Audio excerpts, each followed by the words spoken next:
Yo. You're gonna hear that yo again, and then I'll mute it.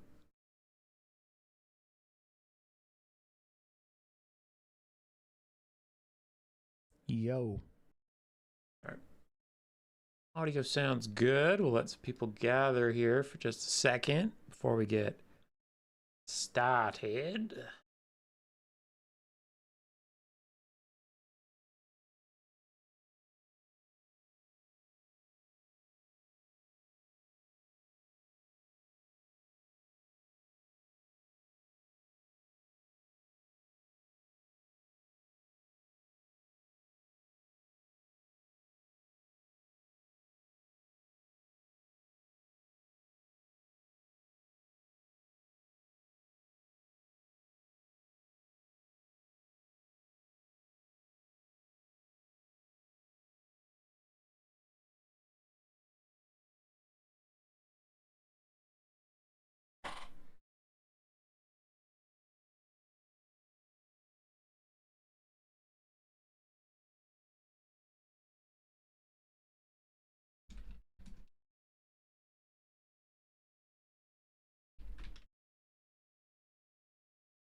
Let people gather for a little teeny bit more. This was not announced because I didn't know exactly when I'd be home and booting up the stream, so don't want to get too deep into it without people, but also can't wait around forever. Viewership tends to build as the stream goes on, so sometimes you just gotta go.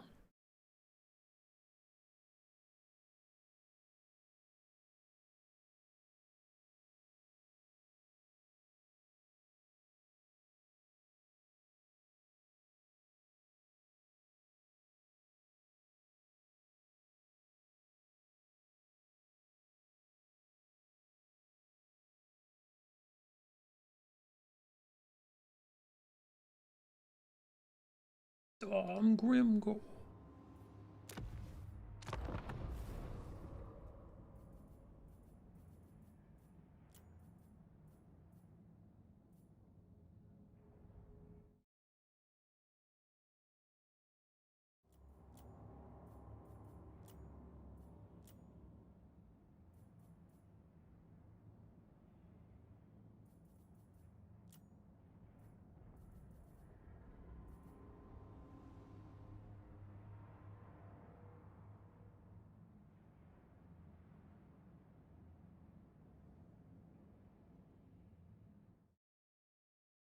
All right, let's get started. How's it going? 5 people who are here. Nice and early.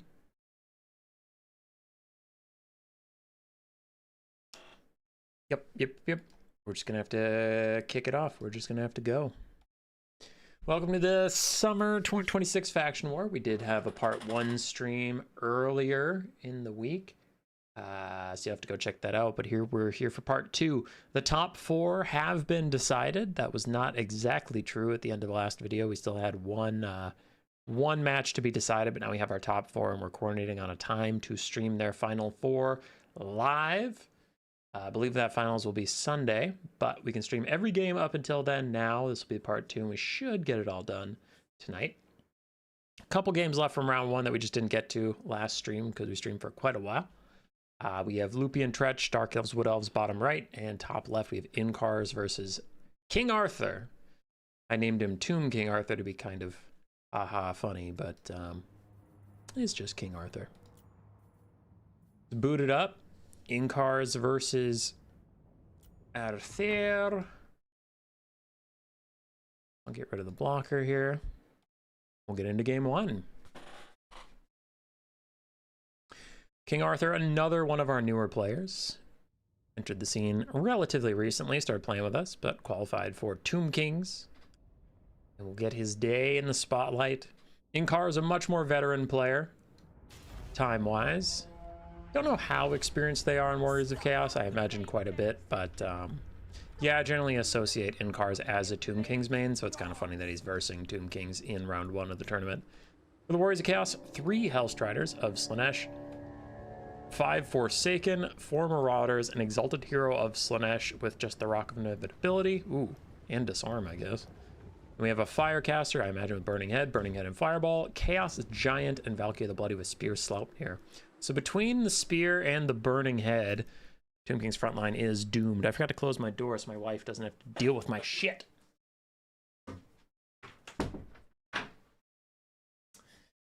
There. Just makes the yelling more bearable.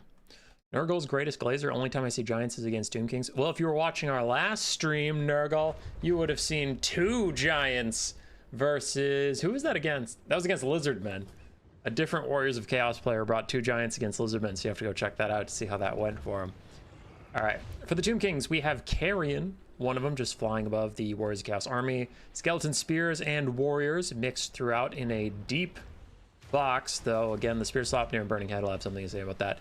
Do have the Chosen the Gods, the Shopta Greatbow, ROR, 2 Sporkle Stalkers, one of which is the Regiment of Renown, Sphinx Usef, Regiment of Renown, Lich Priest of Light with Banishment and Net, and then High Queen Khalida with Tomb Strike, the Venom Staff, and then her Blessing of Asaf to give the Ushapti Greatbows a little more oomph, I guess. Do have some Carrion charging the back lines, just trying to be annoying and I guess delay the advance of the Warriors of Chaos, but they are going to die for it, so I don't know if that was necessarily worth their time. Nice net onto the giant, trying to let the Sporkle Stalker shoot him for free, though the cat charging across their line of sight did deter a little bit of that damage. And the giant's massive health pool plus the slow rate of fire of Sporkle Stalkers is meaning he's going to be largely okay, it seems. Little bit of damage, but not too much to worry about. Here is the real big players for the Warriors of Chaos, though. I imagine we'll see a Spear Sleipnir following up short after, but the Burning Head, 2 for 1, some Skeleton Spears. It makes those guys probably gonna die soon. There's the Spear, and another Skeleton Spearman is gone. So Valkia now under attack by Khalida, surrounded by Ushapti Greatbows and Sporkle Stalkers. Could be in a little bit of trouble, though she is infantry size, so a lot of the anti-large of those Sporkle Stalkers won't matter nearly as much. Oof. Chaos Sorcerer of Fire got deleted, I believe, by the Sphinx Usef, but maybe some overcast damage from that first Burning Head. The Warriors of Chaos troops are still pushing forward. They've gotten through the front line. Valky is down to half HP, though, so it is a pretty tough start for the Warriors of Chaos, honestly. As Inkars is falling back with Valkia trying to get her out of here. The Sphinx and Khalida pushing her away. Hellstrider's looking for something to do. There's an Ushapti summon they can jump on, I guess, but there's not a lot of large targets for them to beat up, and the ones that do exist have pretty high armor values. So Hellstriders will have a hard time having like a great game. They might just have an okay game. Maybe saving Valkia's life is what they can do, as they do sacrifice their bodies to the Great Sphinx to try and get her back into the sky. And the frontline advantage is going pretty well for the Warriors of Chaos. As you can see, they've gotten through. The Ushapti Greatbows are now starting to fall back. Sporkle Stalker's starting to fall back. And when they have to fall back, as Khalida gets a little shot on Valkia, when they have to fall back, the Hellstriders can now actually do something. Right, now they can dive in onto the Sporkle Stalkers, onto the Ushapti Greatbows, and stop cycle charging random skeletons just because they have to. Giant is here to duel the cat. His large health pool and very high weapon strength just going to make him a formidable opponent for the Sphinx. You can see him bullying that Sphinx around. And I think he is a good deal cheaper as well. And there it is. The Hellstriders finally found that target, like we said before, and they are going to tear up the Ushapti Greatbows. As regular Ushapti tried to do a little bit of peeling. Khalida also probably has to come out here. Sporkle Stalkers need to fire in as well. This can't be allowed to go on for free. Another Burning Head through the front line, and a couple more skeletons fading away. Balance power is in the Tomb King's favor. The Hellstriders could turn things around. See, I was just shit-talking them, but, I mean, they're taking a lot of damage from these Sporkle Stalkers, but they are getting their work done, especially on the Ushapti Greatbow ROR. So I guess that's fine. Valkia using another spear on, honestly, the last infantry remaining. And that's concerning. The balance power is 50-50-ish, but I'm actually very scared for the Tomb Kings. The Sphinx is all alone. Khalida and her Lich are all alone. There's just no skeleton support whatsoever. They will get ground down by these Forsaken. And the Exalted Hero of Slaanesh is just annoying the Sphinx, as a fireball hits that Sphinx as well. But yeah, the Giant did his job. Ooh. Yeah, the Giant's gonna get his value back this game, which is not something you see very often, just clubbing the Sphinx around. Sphinx had a decent game too, but Giants just quite a bit cheaper for a lot more HP, so we could tank it out. At this point, the Warriors of Chaos have ascended on the balance of power quite a lot. Hellstrider is just chasing off the last Sporkle Stalkers that are trying to kite around. Khalida is left alone versus a Giant and an Exalted Hero of Slaanesh. And Giants have some of the best melee stats in the game, just they're so slow and weak to archer fire they don't often get to use it, but Khalida is horribly outmatched against this Giant. Even one as wounded as this could do a sizable amount of her HP, and with all the infantry support and the Exalted Hero of Slaanesh, it seems like he's going to be just fine. And that went from being a close game, slightly in the favor of the Tomb Kings, to all of a sudden the Warriors of Chaos just won. Good game by Incars. Valkia got caught out a little bit, but after that, things got a little better. Exalted Hero of Slaanesh did very well. Giant did very well. Hellstriders all around paid for themselves, which is pretty good. And the Forsaken and the Marauders just got through that Tomb King's front line. For King Arthur, it was a very interesting build, an admirable showing. He had a lead for most of the game on the balance of power. Sphinx did well. Shaft Grapos did well. Sporkle Stalker struggled a little bit. Mostly that net on the Giant that they just couldn't really capitalize on was pretty brutal. And then after that, like, Valky is teeny tiny for them to be shooting at, so there wasn't a lot of good value opportunities there. Maybe if they could have caught the Exalted Hero, got some shots on him, maybe it could have been good, but he's on a teeny tiny snake mount, so he also probably would have dodged a decent amount of that damage. Probably.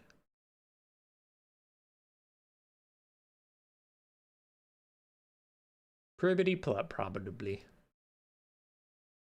Let's go to that bracket. Warriors of Chaos will advance to fight the Wood Elves of Charix, which leaves us only with a different Wood Elf game to cover. So let's go find that. Wood Elves, Dark Elves. Loopy versus Tzeentch. We have some kite action. Triple Waywatcher, including the Hawkeyes of Drakira, with pretty sizable cavalry support versus 3 Cold One Chariots, and then a bunch of cavalry as well. So both sides kind of recognizing the game plan here.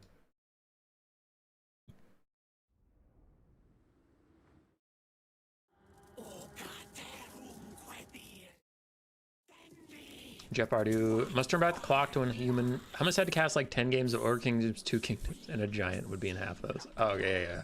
Ogre Kingdoms and Tomb Kings. There would be a lot of Giants, Jeff. You're true. You're true? And you are true, but you're also right. Okay. In a game that would make Blood Penguin tremble and rage, we have a Sister of Thorn, 4 Wild Riders, 3 Waywatchers, including the Hawkeyes of Drakira, and then 4 Eternal Guard and Tzeentch with Pit of Shades, Melkoths, and her summon.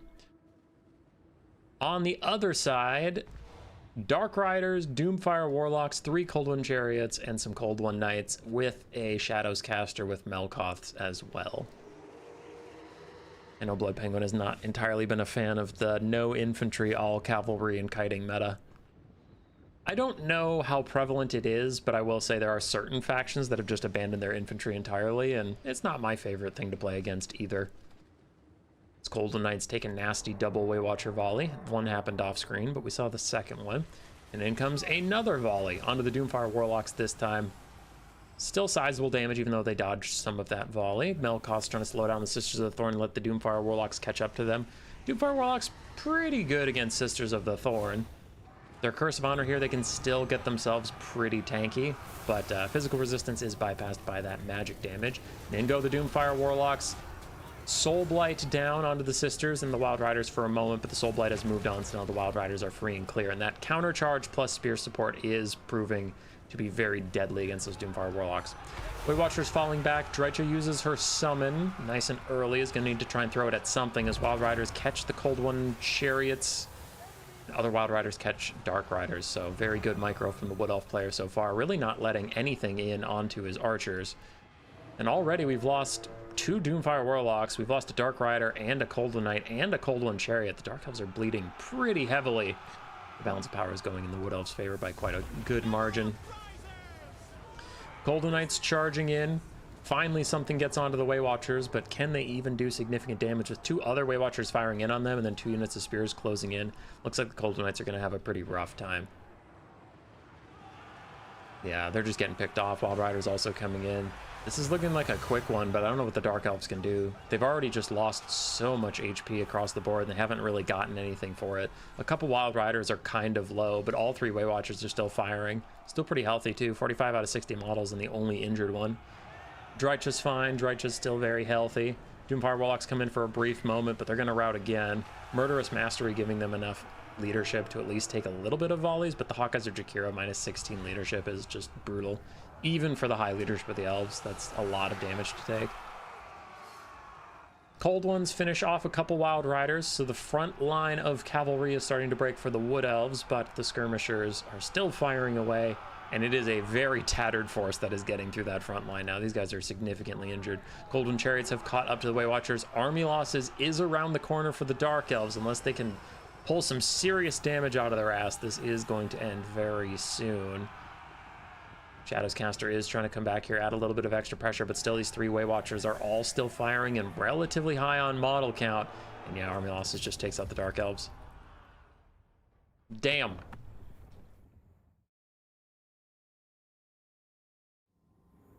I imagine we'll see most of the value coming out of the Way Watchers here, but Wild Riders got...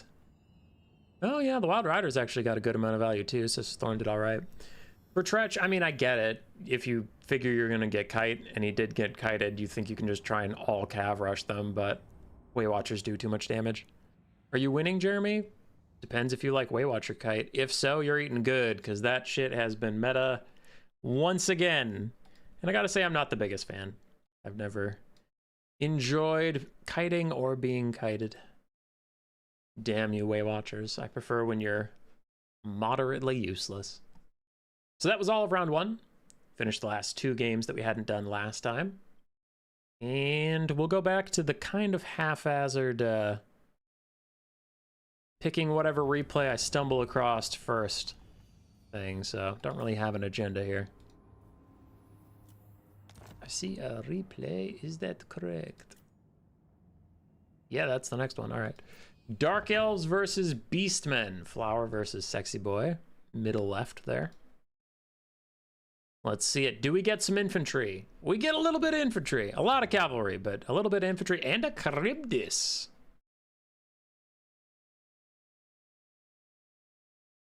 You don't think chariots work into Way Watchers? Too many models separate, and yeah. No, they're not going to get a lot of impact damage like you're saying, and then your focus fire is pretty easy to kill the chariots, because with multi-models, they still do a lot of damage to multi-models, but if you throw like 10 arrows into a cold one, it'll die, and maybe 3 or 4 of the arrows aren't going to be needed. With only 4 models, it's very likely all of the arrows are going to hit something that's still alive and deal full damage. We kited with a rock, and we liked it that way, Jeremy. What are you, Cygor kiting as the Beastmen? I know you're just making an old man joke, but I turned it into a Total War reference because I am a professional. All right, Dark Elves versus Beastmen. For the Dark Elves, we have a Siren of Red Ruin, a Charybdis, anti-large armor-piercing monster with a -8 leadership aura and terror. Dread Spears, Cold One Dread Knights, the Slaanesh's Harvesters, and Knights of the Ebon Claw, Regiment of Renowns, and the Hellobroni. Wow, very Regiment of Renown heavy Dark Elf build with a Firecaster of Cascading Firecloak and Flamestorm. Inside for the Beastmen, we have a couple Centaurs with throwing axes, a front line of Slaangors, Ungor Spearman herds, and more Slaangors. Centaurs melee, accompanying the throwing axe variant, a Razorgore herd or 2, the Butchers of Kalkengard, regenerating Regiment of Renown, Minotaurs, and a Flock of Doom caster Crowman called Malgor. I know people are tired of the meta at the moment, and it's a little stale and yada yada, so on and so forth, but one thing I will say is more spells are meta than I think ever before. Because in the Lore of Fire, just today we've seen Cascading Firecloak, Flamestorm, Fireball, Burning Head. So really that's, you know, 4 out of 6. That's 2/3 of the entire lore that have been used. Shadows, Pit of Shades is good, Malkoth is good, Enfeebling Foe is good.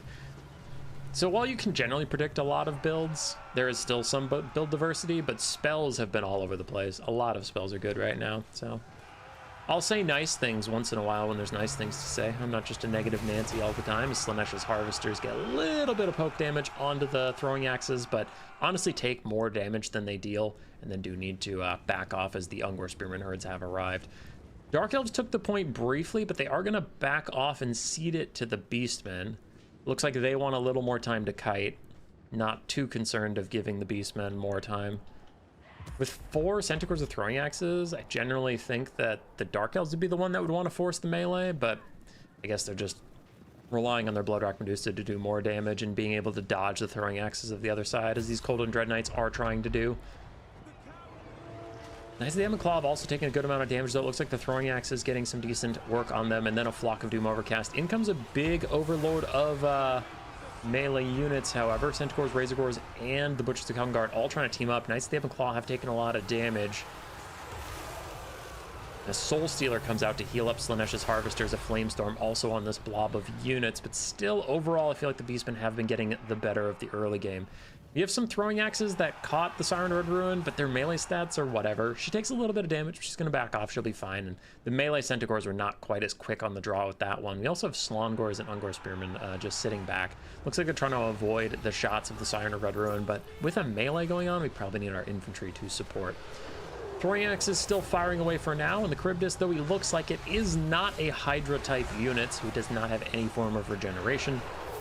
All damage to him sticks, so I do wonder if the throwing axes will be forced his way soon, but for now it looks like they're mostly just focusing on the expensive Regiment of Renowned Cavalry, Slaanesh's Harvesters, and the Knights of the Ebon Claw. Centaurs do need to fall back now that the blob has turned towards them, and the Butchers of Calgard are trying to draw this out, pull away while they can, wait out that word of pain that is cast on them, and then also regenerate up a little bit, but they do turn. In comes the Centaurs, and this could be pretty good. These are 2 melee Centaurs that are jumping in to help, so that could be a lot of damage, though these are Coldwim Dread Knights we're still dealing with. Slaanesh's Harvesters have already routed. More Centaurs throwing axes once again catch Siren Red Ruin, but once again they're taking a lot of damage for these efforts. Another skirmish cavalry is shooting at more Coldwim Dread Knights. Beastmen have a slight lead on the balance of power. The Butchers of Calgard still word of pain. Looks like it did last quite a long time. They are going to rout, which could be a good thing for them, honestly. They just want to regenerate, so I don't think they honestly should have stayed in this fight. Malagor is trying to force the Regiment round to keep running, though the Slaanesh's Harvesters did rally in his face, so I don't know if he wants to pick a fight with them. They're pretty low on leadership, but they are still a much better combatant than he is. And the Beastmen back out of that blob fight that they were briefly engaged in. Malagor dropping the ball a little bit. He wanted to chase Slaanesh's Harvesters, but he was too slow on it, so then they rallied, but he gave up on chasing the Knights of the Ebon Claw to try and rout the Slaanesh's Harvesters, so he did neither, and now both units are back, which is a little unfortunate. In comes a nice Flamestorm on top of Siren Red Ruin. Centaurs start to dodge it, but still take a good chunk of HP, and it looks like the younger Spearman herds are not going to dodge at all. They are just going to get massacred. Can't tell if chat's moving really slow or YouTube's just being buggy, but we'll see. Maybe people are just chilling quiet. Centaur's recharging back into the Coldwim Dread Knights and Slaanesh's Harvesters, but it looks like this Centaur didn't get a charge off at all, so he did get caught napping a little bit. Malagor is going to commit to the fight as well. Dark Elves have all of a sudden pulled up on the balance of power. They are slightly ahead, though emphasis on slightly. We have a lot of units in the distance there, though, killing that one random Dread Spear. So the Beastmen need to utilize their higher speed and get back around to their own infantry support, because right now most of this fight is taking place on Dark Elves' terms, and they're not having a good time of it. Beastmen do get a couple charges back in here and there. Coldwim Dread Knights being axed to death by the Butchers of Calgard. Pretty good. Hi, Autumn. And then Jeremy retracted his message like a coward. Cowardice. Coldwim Dread Knights, one of them is routing. Slaanesh's Harvesters also about to rout for the second time. Other Coldwim Dread Knights taking a lot of damage. And we know the Knights of the Ebon Claw, wherever they are very low. It looks like they routed for a second time. So the Dark Elf Cavalry is about depleted. Now I wonder if the Beastmen have enough in the tank to kill the Charybdis. Again, it's not a Hydra, which is huge. Hydras are insanely tanky, though their leadership is questionable. The Charybdis is very annoying for the Beastmen. Its leadership debuff this late in the game is huge, and ooh, yeah, these Centaur's throwing axes cannot afford to be getting caught in melee with that thing. They need to use all of their ammo on it before engaging, because they've got to just weaken it a little bit before they can fight it. No one here really has the bandwidth left to fight the Charybdis to death. The Butchers, so the Beastmen just need to slow this game way the fuck down. The Butchers have tons of healing left they can do. They still have half their models. They can heal up plenty. Centaur's throwing axes, a lot of ammunition left that they can spend. You have the mobility advantage. We've taken out almost all the Dark Elf mobility, and what is here is incredibly low, so we just need to slow the game down. Use all your axes on the Charybdis, use all your healing up. You'll be alright. No one's chatting, and it's all Flying Taco's fault. I knew it. I figured. Knights of the Ebon Claw fighting to the last man. 150 HP left on them. Siren Ruin is still firing. And the Beastmen have captured the point. So again, there is no pressure on the Beastmen to be engaging in these fights as the Butchers of Calvangard again get caught by the Colden Dread Knights and the Knights of the Ebon Claw, taking a lot of damage as they try and fight their way out of this one. Cascading Fire Cloak, giving the Knights of Ebon Claw 78 melee defense, which is huge as the caster gets involved as well. And they're getting shot, and the spears are coming in. This is a big whoopsie from the Beastmen, a bit of an unforced error, and the Butchers are probably going to go off the map, which could seal their doom. Hi, Scotch. That could seal their doom. I mean, without your regenerating, armor-piercing things that are immune to terror because they cause terror, I don't know if you can hang with the Charybdis in the late game. Very nice Flock of Doom here. And the balance power is still pretty even, but I'm just getting suspicious. Beastmen have made a couple too many mistakes, and it's going to be difficult going into the late game. Bloodrock Medusa still has a lot of ammunition, so it's not like you can kite for free. Still have a Dread Spear. Pretty darn healthy, though that's not really a problem. You have a healthy Slaanesh that can kill that Dread Spear easy. What are we doing? No, no, no, no, no, no, no, no, no, don't engage. Malagor, do not engage this close to the edge of the map with the Siren Red Ruin. It's a decent melee combatant, and you're not a very good one. He gets one decent shot off, but it is starting to retaliate. It's getting a little bit of damage on him. Cascading Fire Cloak is down. We have Spearmen trying to zone him, and he's just going to rely on his superior Beastman speed. He gets up in the sky, so it was relatively cost-free, but that was incredibly risky. Charybdis is trying to chase the Butchers of Calvangard off the edge of the map. They have leadership. They have distance. Do they rally? No. See how the Beastmen were punished pretty heavily for that overextension. Speaking of overextensions, Malagor is staying in range of the Siren Red Ruin, and about every other volley it is smoking him, doing some extra damage. The Beastmen, like, I don't want to be too critical. They've played a pretty solid game. It's a very close game, but they are having some key flubs that are just costing them so much. He gets hit again. Get him out of range. He doesn't need to be here. Razorgore Herds now going to be the target. Slaanesh is going to be the target as well of the Siren Red Ruin. The Charybdis is coming back. We have some skirmish cav going to poke it. I like this. While the Charybdis is busy, the Siren Red Ruin is busy fending for itself. Now the Centaurs throwing axes could throw your axes. No, don't sprint into the Charybdis and die. Throw your throwing axes. Now what are we doing, man? Oh, they shattered. That's not great. Big collapse in from the Beastmen. Gonna rout off Dread Spears with a nice Flock of Doom and a full surround. Firestorm is dissuading some of the Beastmen advance, though currently it's hitting already shattered units. Malagor is getting good damage on the Sorceress of Fire, but that flaming tornado is coming back towards the Beastmen formation. It's starting to chew up their forces. Oh, it's so much damage on the Slaanesh and the Razorgore Herds. Everybody is dying to the world's greatest flamestorm. My God. 2,000 value on a foot firecaster from the Dark Elves. Malagor is going to try and get back in the sky. The Siren of Ruin is fine. Malagor does take out the Lord, but he himself is going to get routed, and that might trigger army losses as the Charybdis just hits him a couple times. Yeah, he's going to die, and that is GG. Oh, the Beastmen. Oh, the Beastmen. Shanks, Baltimore. Yeah, it is cool seeing the Charybdis do stuff. Shout out to my boy John FB. He was a Charybdis believer before the rest of us, but yeah, Beastmen, pretty sloppy mid and late game, cost them quite a lot. Butchers got pushed off, and they honestly didn't get that much value in the game, unfortunately. Razorgore Herds got decent value. Centaurs throwing axes, really mixed value. The two that did the most did a lot, and the other two apparently got caught out quite early on. Centaurs also struggled. Slaanesh did okay. Malagor did very well. On the other side, for the Sorceress of Fire, 2,000 value. Very nice, considering she was just a footcaster. Coldwind Dread Knights, overall underwhelming. One did well. Slaanesh's Harvest just did okay. Charybdis did its job, and the Siren Red Ruin actually got a lot of value. GG's there. Is the Charybdis actually decent now? Not. It's like a 4 out of 10 now. It's niche. If you find it's niche, it's fine. I don't think it's ever like OP. I think in its best situations, it's good, but it is good versus Beastmen. It can be solid versus Skaven. Anywhere where you're going to have a guaranteed melee fight and the enemy is weak on leadership, it can also be okay versus greenskins, for sure. But the thing is if your opponent can kite you, it's useless. And if their leadership is healthy, it's useless. But Skaven, you know they can't run faster than you. Even if they take kite, you can still catch them. So you're going to get a melee fight most cases. Greenskins want to out melee you, so you're going to get a melee fight. And then Beastmen can kite a little bit, but generally you're going to get a melee fight. So yeah, it's pretty good. All right, once again, I don't really have an order, so I'm just going to scroll down and pick whatever the next matchup is. More Wood Elves. Wood Elves, Warriors of Chaos. Charks versus Inkars. Do routed units lose all bounce of power and regain it when they rally? Is it different? They lose some, but not all.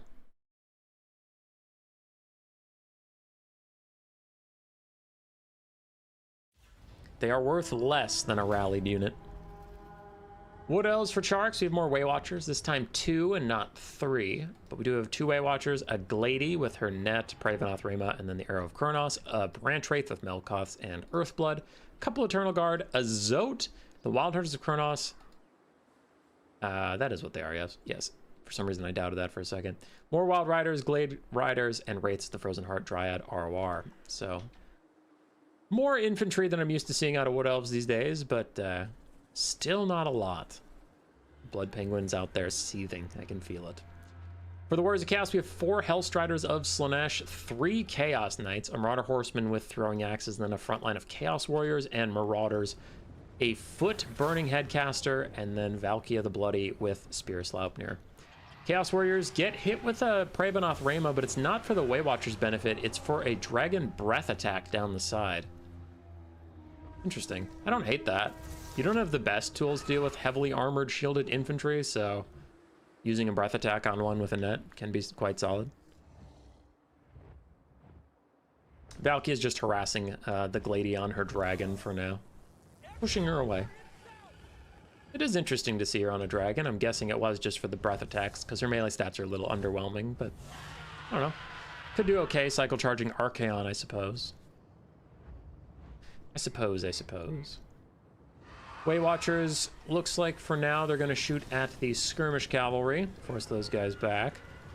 Chark switching up his targets. He's not having both target the same thing. One's going after Hellstriders, and oof, that's just one Way Watcher shooting at them, and they lose a 1/5 of their HP in one volley. Which isn't a ton, but it's not nothing. Way Watcher's going to fire again. Got them down to half HP already. Chaos Knight's moving in. Inkar is being pretty patient, but he did not see the Wild Riders in the trees, so his Hellstriders get caught, and they are right next to the white line. They will be going off very soon. Zote's moving up, and you can see the Hellstriders start to peel inwards. They are going to try and dive the Way Watchers with some Chaos Knight support. There are spears nearby and Zotes, and actually the Hellstriders are just going to swoop through the enemy lines and get back to their own safe haven. That was pretty slick. I liked that. Chaos Knights currently getting dove by a dragon. Their leadership is faltering a little bit, so they could terror out any moment now, and that Way Watcher volley might just do it. Yep, there they go. They're terror outing off. Meanwhile, Chaos Knights getting punked by the Wild Hunters of Kronos, buffed up by the Scroll of Shielding, giving them nice damage resistance, and the Branch Wraith is nearby to offer healing if they need it. A Spear Sleipnir tries to damage the Eternal Guard, but really not getting that much done just yet. Once again, a masterclass of Wood Elf Kite, as their cavalry are intercepting all of the problems. They're getting favorable cav engagements.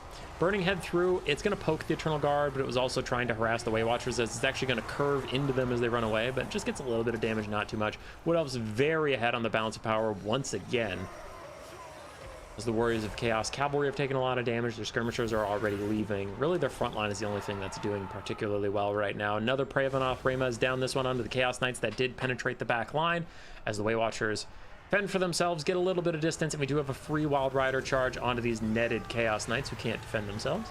Not a good amount of armor piercing on the Wild Riders, but with a 68 charge bonus, they will still get a lot of damage out.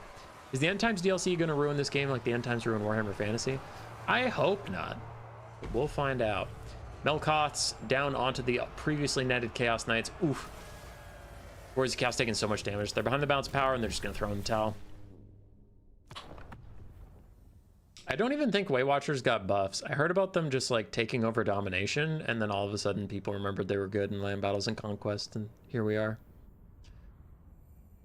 A little bit of an early surrender, so the values aren't going to be that impressive, but Wild Riders, Wild Hunters, Kronos, and the Way Watchers getting most of it For in-cars, Valkia did okay considering the early surrender. Hellstriders struggled a bit. Chaos Knights really struggled. And the Skirmish Cav struggled as well. GG's.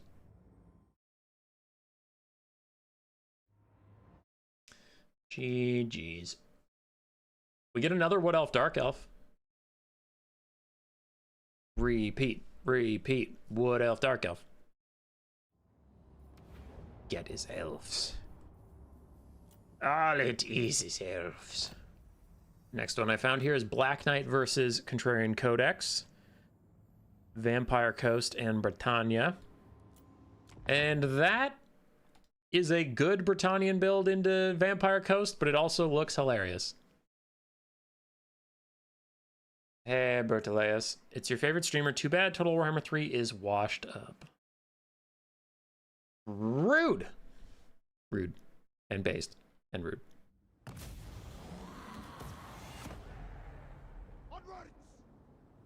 So for the Bretonnian build versus the Vampire Coast, 2 field trebuchets. I think that is literally 10 archers. 5, yeah, 10 archers. Some have fire arrows, some have poison arrows. I imagine a couple are regular. There they are. We have Henri Le Massif. Is he on foot? That is foot Henri Le Massif for the extra bonus versus large and armor piercing.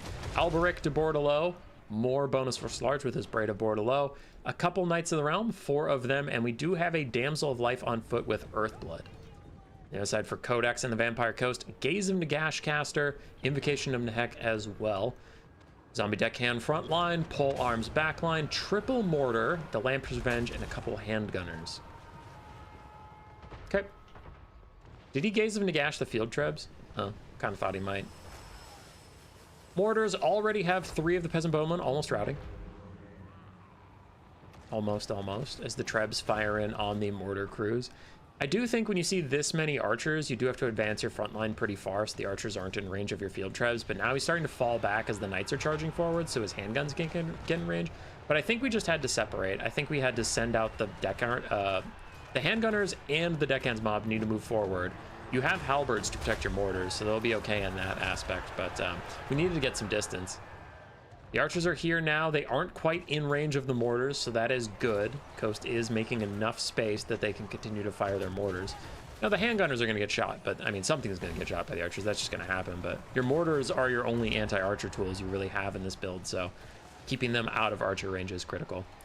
Deckhand mob's going to continue to march forward, continue to pressure the Bretonnians back, and the handgunner's doing a good job of pressuring off Alberic. Knights of the Realm also took some damage on the charge in. Things going pretty well for the coast so far. Balance power is slightly in their favor as Alberic and Henri gonna punish the Rotting Promethean gunnery mobs. Henri does have armor piercing and anti-large on foot, not just on his Hippogriff mount. Thank you, no more variant and fruit rules. All right, the Bretonnian peasants are being pushed back both by zombies and by leadership as the mortars wreak a heavy toll upon them. Speaking of heavy tolls, we have 2 handgun mobs currently crumbling away.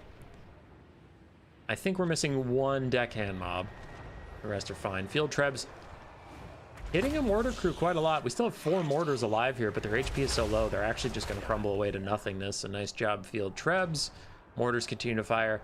And Alberic plus his cavalry are not allowed to dive the back line like they want. They're instead forced to cycle charge zombies in the front line, which isn't a terrible thing for them to be doing. They're not in a ton of danger, but they also are 850 gold knights and a pretty expensive combat lord just trying to cycle charge down 250 gold infantry. So they don't love it. It's not their favorite thing. Lamper's Revenge and the other Rotting Promethean mob moving forward, and their shotguns are tearing apart the Bretonnian knights. Even when they're not in melee, they are still getting good damage out as they chase them down, and then whenever the Bretonnian knights turn back, they're going to take crab damage in the face. So we have 3 gunnery crabs. Alberic gets a little bit of a heal from the Earthblood, though he is, again, in a bit of trouble. Lamper's Revenge and another Rotting Promethean mob have him surrounded, entirely surrounded. He's actually essentially netted in this position as knights charge in to try and bail him out. Archers are also going to turn and fire where they can nearby. Fire arrow is going to do a little better against Lamper's Revenge. They are weak to fire. But I mean, they're also crazy armored. 120 armor, they'll be fine against the peasant mobs. Alberic is hanging in there for now. Knights of the Realm, as we said, trying to bail him out, but they're getting pretty low on HP. The mortars are still firing. We have almost lost a mortar. Must have gotten an invocation of the heck, because now it is not crumbling anymore. And the peasant bowmen are still... They're clinging to life, but they have been severely damaged overall. That's a lot of peasants that are routing away. Alberic's at half HP. Vampire Coast starting to take a little bit of a lead on the balance of power, and I would tend to agree that they're in a decent spot. This mortar is again crumbling. It's lost all 4 of its models now. The Trebs have moved on to the other mortar. Go, Trebs, go. Trying to figure out who they're shooting at as they seem to be splitting their fire a little bit. Alberic's still taking damage. He's not Lewin. He can't shield himself up with 40% missile resist. Sure, he would really like the Lion Shield right about now. He's going to get back into the sky after taking quite a lot of damage, but at least he does get back into the sky at all. How are Knights of the Realm doing? We started the game with 4, right? We have half health, a third health, dead, and potentially dead. So not great. One of the Knights of the Realm finally does break into the back line, gets past the non-existent halberds for that mortar, and it is going to have to weasel its way around the other halberds for the final mortar. We are down to 1 mortar. Not that many bowmen left for the mortar to shoot at. It's largely done a good job. Crabs can probably run down the rest of these archers. And crabs and zombies can also get up to the field trebs. So Bretonnia has a lot of very fragile assets left, as we have halberds reforming around the last mortar, deterring that Knight of the Realm from his suicidal dives. The peasants are running away 30 speed versus the 38 of crabs, who are getting invocation of neck. They won't be able to outrun the crabs forever, and as we said before, the shotguns are going to chase them down as those crabs advance, and the mortars are getting good shots, so honestly those peasants are being pushed back pretty heavily.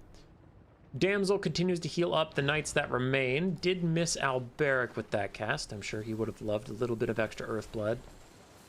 And the Trebs are trying to fall back. I don't think they're going to get that far.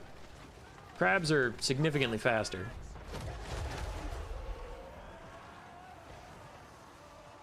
I actually caught a stream. Seems hard to do these days. Sorry, Meow Meow.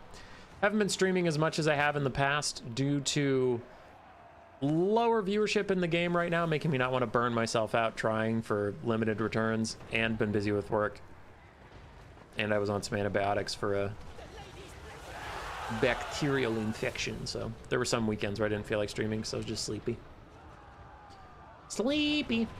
One of the field traps is caught and wow, shattered nearly instantaneously. Other archers are running. We have a couple archers that have rallied, and Alberic is on the ground. We have a polearm guy charging him in the face. Gets a good charging attack onto Alberic, whose healing cap is right around his half HP point. But he is going to get back in the sky, get away from that polearms caster. Last of the mortars is dead. Those zombie halberds moving up slowly, and we still have 2 healthy-ish crabs. One is near its healing cap, but 2 healthy-ish crabs. Where's the third? Is it dead? Yeah, it looks like it's dead. So Bretonnia's gotten 1 of the crabs. We have a healthy polearms caster, decent amount of polearms chaff left. I don't know if Bretonnia has what it takes to win this, man. Okay. Alberic, Henry, and the Knights all charging in, get a big Overcaster Earthblood that they desperately needed, though they are on fire from a little bit of friendly fire. They won't get as much healing, but the Lamprey's Revenge getting very low. Could maybe use an Invocation Heck just to buff up their personal healing so that they can get through this hard time. Alberic is getting very low once again on leadership. HP is falling down to 1600 as he moves away. The Archer Fire is coming through for Bretonnia, getting a good amount out of it. As the Trebs try and fall back, looks like we can't commit a crab to chasing that down just yet. They're too busy dealing with archers, too busy dealing with other things as the halberds continue to move forward. Lamprey's Revenge have faded, a big loss for the Vampire Coast. Henry, half HP, is dueling well with the Vampire Fleet Admiral. And still the archers are pin cushioning these poor rotting Prometheans mobs. As Alberic dives back in, I don't know who that's riskier for. It's risky for the rotting Prometheans to just keep taking damage from the archers and not responding to it. But when Alberic lands in the middle of you, I mean, if you snipe him out, the leadership debuff will help you take out the archers. So it's kind of a tough choice for either side. Like, Alberic did get routed off. He did take a lot of damage, so was that too risky, or was it exactly what he needed?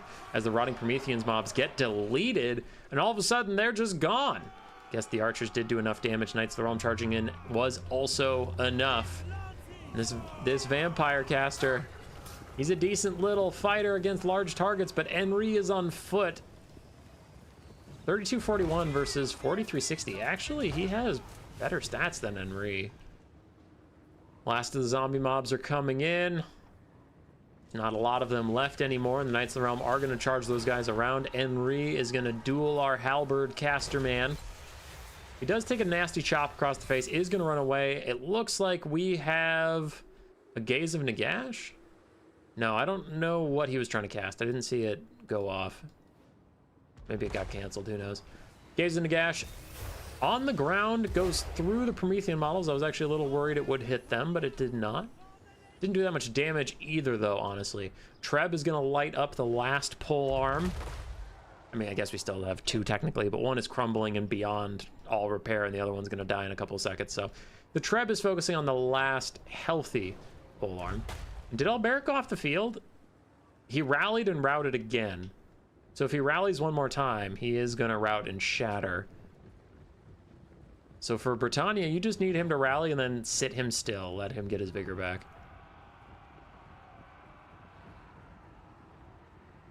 You need to stream more tank dating sims. That's where the money's at. True. I'm sick of seeing wood elves. Fernie, same. Fuck wood elves. I'm honestly, like I've mentioned this before, and it's a controversial take. I'm not a fan of any of the elves right now. I think wood elves are a little too strong, and their playstyles aren't ones I enjoy. I've never really enjoyed playing dark elves, and I think they're too prevalent. They're strong, but they're not like OP, but I'm just kind of sick of seeing them because they've been playing the same couple units for like 3 years, and they're super popular. And then high elves, I think, after their DLC, have some really toxic playstyles I never want to see again. Alberic did shatter. He didn't die from the Gaze of Nagash. He will go off the battlefield, which will help the Vampire Coast balance of power quite a bit. Can they hold on? They're currently holding the capture point. They need to survive for about 2.5 more minutes. Invocation of Heck down in the Vampire Fleet caster, but he is on fire, so he's not getting all that juicy value he wants to. If Alberic goes, so do these Knights of the Realm. But the coast is playing for time. Their win condition at this point is last 150 more seconds. The Bretonnians' win condition is army losses, because they're going to have a hard time taking the point. Maybe if their archers can get over there or something, with the deckhand mob already dead, but we'll see. Army losses seems more feasible for them. Step rat. I'm stuck. I was looking for a warpstone in the tattered robe washing machine. Alberic's still not off the map, which means this knight is allowed to persist. They are falling back. I suspect we'll see an Earthblood here. Yeah, otherwise he wouldn't clump them in that formation. Trebuchet's firing at the pole arms. Once again, it's all a balance of power play now. You're trying to get damage on the pole arms just to lower their balance of power. You're trying to heal up your knights to give them balance of power. In comes an Invocation of Heck. As soon as he does that, you set him on fire, so he heals a little bit less. Alberic is off the field, however. Can the polearms caster, honestly, if he gets like one good hit on that wounded Knight of the Realm, they'll probably go back to their low leadership ways and route off the map. 80 seconds, it's seeming unlikely, unless he wins the duel with Henri. I mean, he has better stats. For some reason, I just believe in Henri more, though. I mean, Henri did get 2 attacks in on him. Yeah, you missed the attack you got. You took 2 free attacks onto you. I feel justified in not believing in you, Vampire of Polearms. Another Earthblood to help out. Invocation to Heck, probably the only way the vampires stay in this game at this point is just to get a little more HP on that Polearms caster. Otherwise, Army Losses is going to kick in with, I think, 1 more volley from those archers. No, it's actually just that volley is enough to take out the coast with 50 seconds left before they could have won on capture points. It's not enough. And Bretonnia pull it back.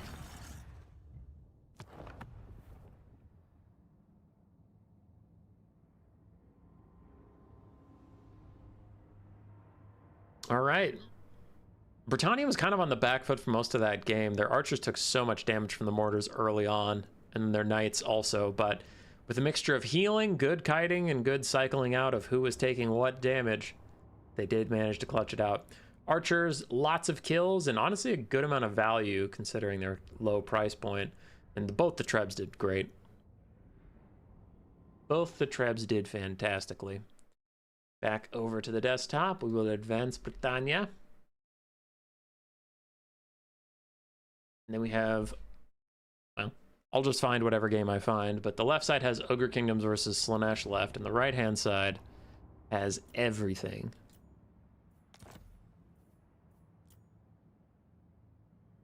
All right, looks like we get some Tzeentch action. Tzeentch versus Grand Cathay. Sipa versus Trevelet. Zakinator with the 20 bucks. Queek has the title of head taker. If he wasn't such a selfish lover, he would be known as head giver instead. Zakinator, you're so right. Also, thanks for the 20 bucks, brother. It has been a hard time in the realm of Warhammer streaming. If your name isn't Turin. If you're Turin, then your viewer base is pretty consistent, but our viewership's been lower. It is true, your donations will help us get through these cold winter months. For this Faction War game, though, we have Tzeentch with Forsaken and Zongor front lines. Followers of the Great Eagle, Marauder Chariot, Regiment of Renown. It has Warp Flame, magic attacks, and flaming attacks. One Exalted Pink Horror, an Exalted Hero with his hopefully Fate of Buna book, Book of Secrets. Really all you want out of that is Fate of Buna casts, maybe. Golden Griffin of Theurgy with, again, has Golden Hounds and Searing Doom bound spells. And then Zarthoriel the Everwatcher with Final Trans and Searing Doom. On the other side for Grand Cathay, Jade Lancers, a front line of Peasant Long Spears backed up by Jade Warrior Crossbows. We do have a cannon, 2 cannons, actually. An Alchemist, the ROR Empress Croman, and then Bashiva the White Tiger, interestingly enough, with her Heaven's Gate. And I think everything else just comes with her kit. I don't think she can select any of those other ones. So yeah, just Heaven's Gate for her actual abilities. Alchemist brought both of her little multiple use elixirs, and then she did bring Searing Doom. So Zarthoriel and the Golden Griffin are diving the cannon crews. One of them did dismount and run backwards towards its other cannon. Unfortunately, that does draw the giant bird monsters back to your other cannons. Now they're disrupting both. But Grand Cathay is still off to a pretty solid start. Archers have already peeled off 1 Zongor and a Forsaken. And the front line is holding for now, though it is getting a bit tricky. The chariots are starting to push through, breaking some of them, and just Zongors are running through the cracks, getting onto the Jade Warrior crossbows. So we'll have to see what Grand Cathay can do in response. It looks like apparently nuking another Zongor with the rock drop from the Empress Croman, doing a good amount of damage.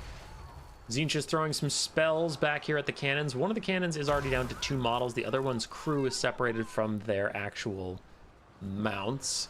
Zarthoriel is causing a bunch of disruption. Bashiva is great against infantry. I wonder how well she'll do versus something like Zarthoriel. But she might be your only hope for peeling him off that back line. Just getting some consistent damage out. Archers are trying to save themselves. Bashiva is going to charge in just as Zarthoriel gets up into the sky.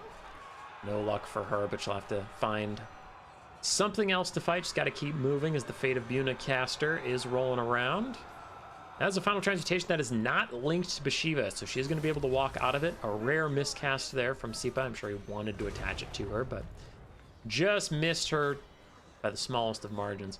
Peasant Long Spears and Onyx Croman harassing the Exalted Pink Horrors and some Forsaken in the background, but I do want Grand Cathay to protect their own backline a little more than harassing the enemy backline. 1 Exalted Pink Horror is not as threatening to me as like your 4 Jade Warrior Crossbows are. And currently we have a lot of infantry left to peel, so if we can afford the Empress Croman and Peasant Longspear back here, we can probably keep our archers a little more safe. Bashiva's still out hunting. The Alchemist is also looking for something to do. What is Bashiva going to go after? She is going after the followers of the Great Eagle Chariot. It looks weird because there's a couple right next to her that she didn't go for, but targeting is what it is, and she picked one that's pretty far away, but she is going to get here. So she's going after more guaranteed fare of some chariots that are currently locked up in a metric shit ton of infantry and Jade Lancers. So since they're trapped prey, she is getting some decent attacks out. We can see their HP is tanking. Grand Cathay is down in the bounce power slightly. We'll see how well Bashiva can do in melee against the giant birds. If she can beat them, then Grand Cathay is going to be fine, but if they actually just destroy her, then that's going to be tricky. But still don't have a ton of data on Bashiva versus good combatants. So I don't have a good, like, initial response to, oh yeah, she'll beat this or she'll lose to this. It's like, maybe. Maybe. Another nice Searing Doom on a couple Peasant Long Spears, and the Cathay infantry force is about spent. Still have some Chaos Warriors working them down. Nice Terror out from Sartorial. Followers of the Great Eagle still have 3 models.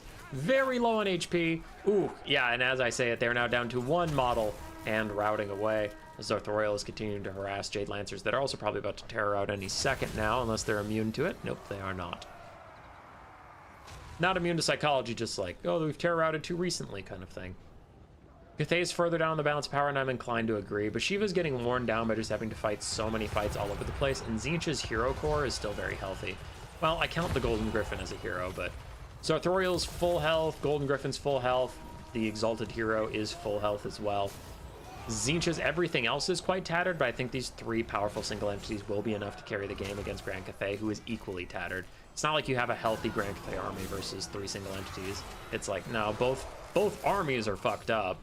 And it's just kind of a single entity fight, and Bathsheba can't 3v1. Hell, she's struggling even in the 1v1. She's taking about as much HP off of this Exalted Hero as he's taking off of her, but she was at half health when the duel started, which is pretty rough. 40 more melee attack from the Elixir Puissance. Gives her decent melee stats. She's starting to put the hurt on that Exalted Hero, but the damage has been done. I mean, if the Zarathoriel or the Golden Griffin charge her, she's just going to rout. She gets charged, she routs, army losses.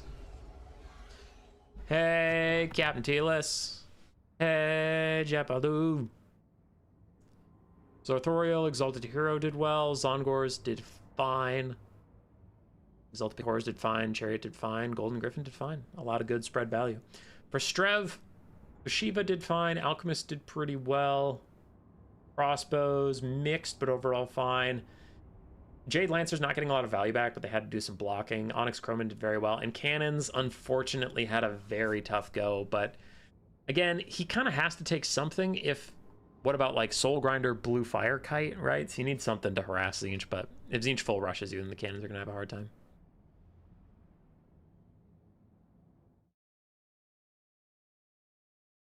Captain Telis not joining us for this faction war.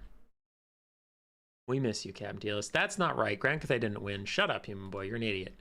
Don't try and talk to your chat and update the bracket at the same time. Doesn't go well for you. There's the bracket. We have 4 games left to get to our top 8. Which one will we run across first?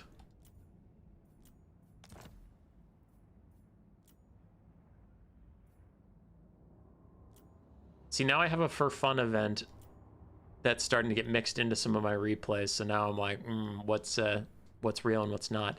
Looks like we have Nurgle versus Tomb Kings, Kukinko, and Catholic Alcoholic.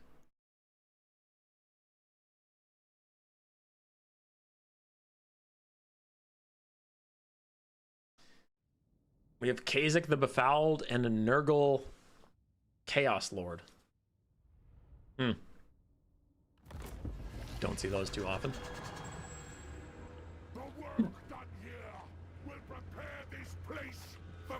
Excuse me. Alright, 5 Forsaken of Nurgle, 3 Nurglings, including the Frolickers Bubonic. Then we have a triple hero core, all on Rot Beasts, of a Chaos Lord of Nurgle, with Rot or Die and Father of Blades. And then we have Kha'Zix the Befouled with Sword of Filth. And then we have a caster, Sorcerer of Nurgle with just Rancid Visitations.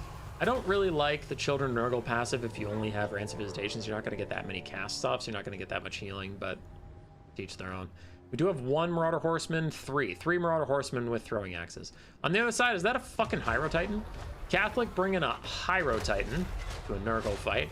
Front line of Skeleton Spears, backed up with 2 Tomb Guard with Halberds, 1 Screamskull Catapult, 2 Sprockle Stalkers, Arkan the Black, a Lich Priest of Light with no spells, just Enkil's Kanopai. And then Arkan has Spirit Leech and Purple Sun. Then we have a Restore Necrotect. Okay, a couple of Chariots here and there. Hyro Titan is getting his ass handed to him right now. He's going to need that Restore sooner rather than later. He's getting some decent damage on the Chaos Sorcerer of Nurgle, but not too much. And that Knopi was cast. It looks like it was to save Arkan from the first Rancid Visitations.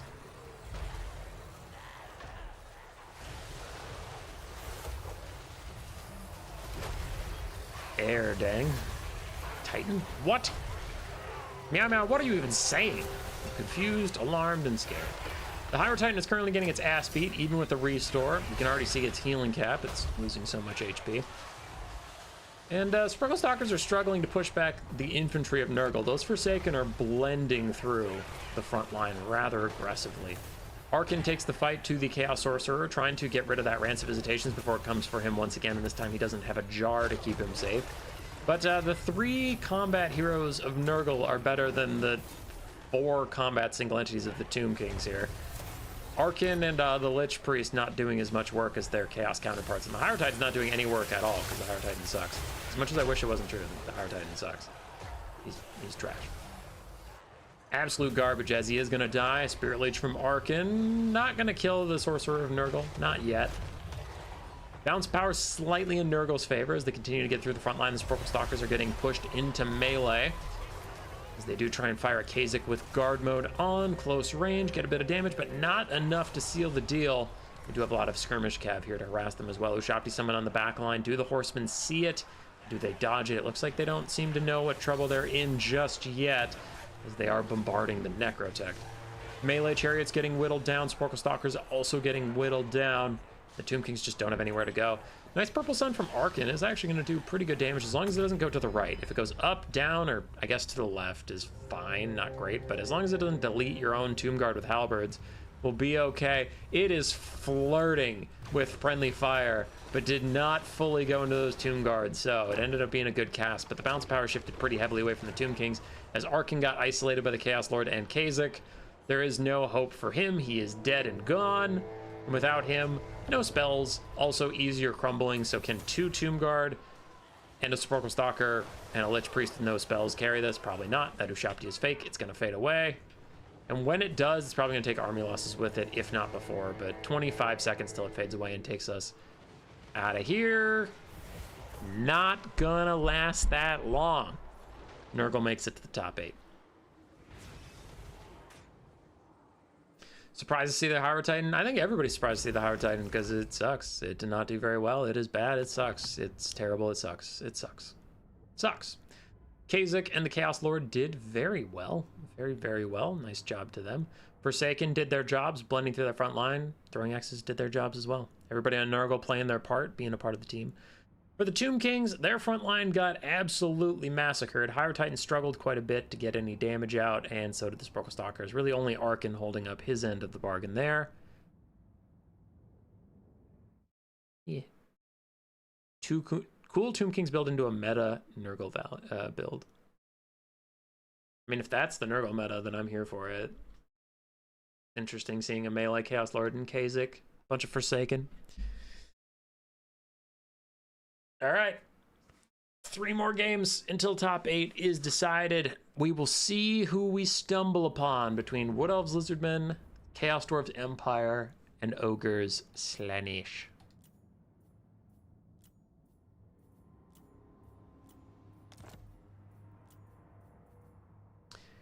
What? All right, we have Ogres Slaanesh. With Greasus motherfucking Goldtooth. Archangel versus Sommier. That's Greasus Goldtooth versus Double Praeton. What the fuck is this game? Who are these people? What have they done? Nurgle versus Tzeentch will be cool round 3. Nurgle generally struggles into Tzeentch. We'll have to see what Kukinko can pull out. Alrighty, for the Ogre Kingdoms, we have Greasy Goldtooth with his AoE Rampage and debuff, and then he has 2 AoE buffs, 3 AoE buffs, 4 AoE buffs. So he's all about buffing up his ogres that he has. Piggyback Riders, including the ROR for a front line, backed up by some Noblar and Noblar Trappers. We have 1 Lead Belcher, 3 Ogre Bulls, a couple Gorgers for unbreakable dudes, Ample Peak Greybacks, the Yetis, ROR, and then we do have a Caster of Beasts with Flock of Doom in the Maw Shard. You want a Maw Sharded Flock of Doom? What the hell is happening? I don't like it. I don't like it. I don't like this Ogre build at all. I am scared and alarmed. For the Slaaneshis, we have a Chaos Lord of Slaanesh, Sorcerer Lord of Slaanesh, with Phantasmagoria and Slicing Shards, plus his Prismatic Amplifier for recharge. Double Praeton, the anti-large armor-piercing assassin monster. Then Forsaken, a couple spears, some fiends. That is about it. So the Ogres seem to have a pretty solid strategy. Greasus is just here to provide as many AoE buffs as possible, and the rest of the build is going to stay tight. They're just going to stay clumped up around the point, not get picked off by Slaanesh. They even have some unbreakable Gorgers, just in case they get leadership bombed. So Greasus is just going to make them hold. On the other end, I don't know. I don't believe in the Praetons. I think Praetons are generally a very bad unit. But especially in this kind of blobbed up formation, the Praetons are going to have a hard time, because their low melee defense means they get poked down quite aggressively by anything. Slaanesh is taking their time. They probably want to charge up a nice Overcast Slicing Shards on top of Phantasmagoria, so they're not in any rush to hop in there before they have the Winds of Magic. Overcast Maw Shard might do okay damage. Yeah, you're going to... The only thing I'm concerned about is you're going to use a one-time use spell that does damage to your own caster for a single Flock of Doom cast. It just doesn't seem worth it, but we'll see. Maybe they know something I don't. In the early skirmish, I'm going to play it at ×2 speed, but the Praetons are just dodging Lead Belchers, and the Lead Belchers are just shooting for fun because they're not going to run out of ammo in this game, so they don't care, and the Ogres are on the point, so they're fine with how this is going. Slaanesh is setting up a bit of a surround. Everybody's charging up their Winds of Magic. Lead Belcher's now shooting at the Sorcerer Lord. There is a Phantasmagoria Overcast. Whoa. Overcast. So the double Praetons are jumping in, but they're jumping in so far ahead of everybody else. What the fuck? This feels wrong to me. Greasus throws down a Cash Cascade. He's already in range for the Horde Master and the Over-Tyrant's crowd as well, so these Lead Belchers are not going to terror out. And both the Praetons get rampaged by Everybody Has Their Price. Greasus hops in here with Stand Your Ground as well, and he's trying to get in. He's going to do big damage to the Praetons. Their 20 melee defense is no match for his 62 melee attack, plus his 25 bonus versus large, as he's already half health with one of the Praetons. In comes the Slicing Shards. Now, the Rampage already wore off. Not the Rampage, the Nets. The MP Greybacks could fall back. If they don't, this is going to be a lot of damage on them that was unnecessary. Yeah, they lose a third of their health to that. As the other Praeton's trying to get away from Greasus right now. Lead Belcher's also routing. In come the infantry of Slaanesh. Fiends as well, fighting Gorgers and Gnoblars. Gnoblars are going to rout though, which leaves the Gorgers all alone versus these spears. Gorgers got to fall back. They got to get back into their own support. They can't be out here like this.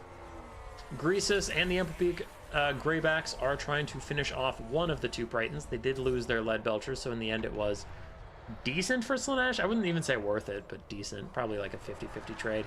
Gorgers getting ripped apart. Yeah, they didn't fall back in time, and now they're sitting on top of spears and fiends, which is rough. They're 15 armor and 23 melee defense. 23 melee defense makes them fresh fish for these devoted marauders of spears, but oh wow, spears have only gotten 40 value, so it must be the fiends that are getting all this damage out on them. The Ogre's plan has kind of fallen apart, though. They're separating out too much. Like, Greasus' overlapping buffs and immune to psychology and all that shit is useless if we spread out, and they spread out. So now we have random Gnoblars routing away, Ogre Bulls terror routing away, and they're just going to get chased down. The Ogre's got to tighten up. Their game plan is to hold the point. They're never going to, like, kill Slaanesh. Slaanesh's superior speed against your build means they're just going to back off whenever they're in danger. It's not about taking good trades, it's about holding the point.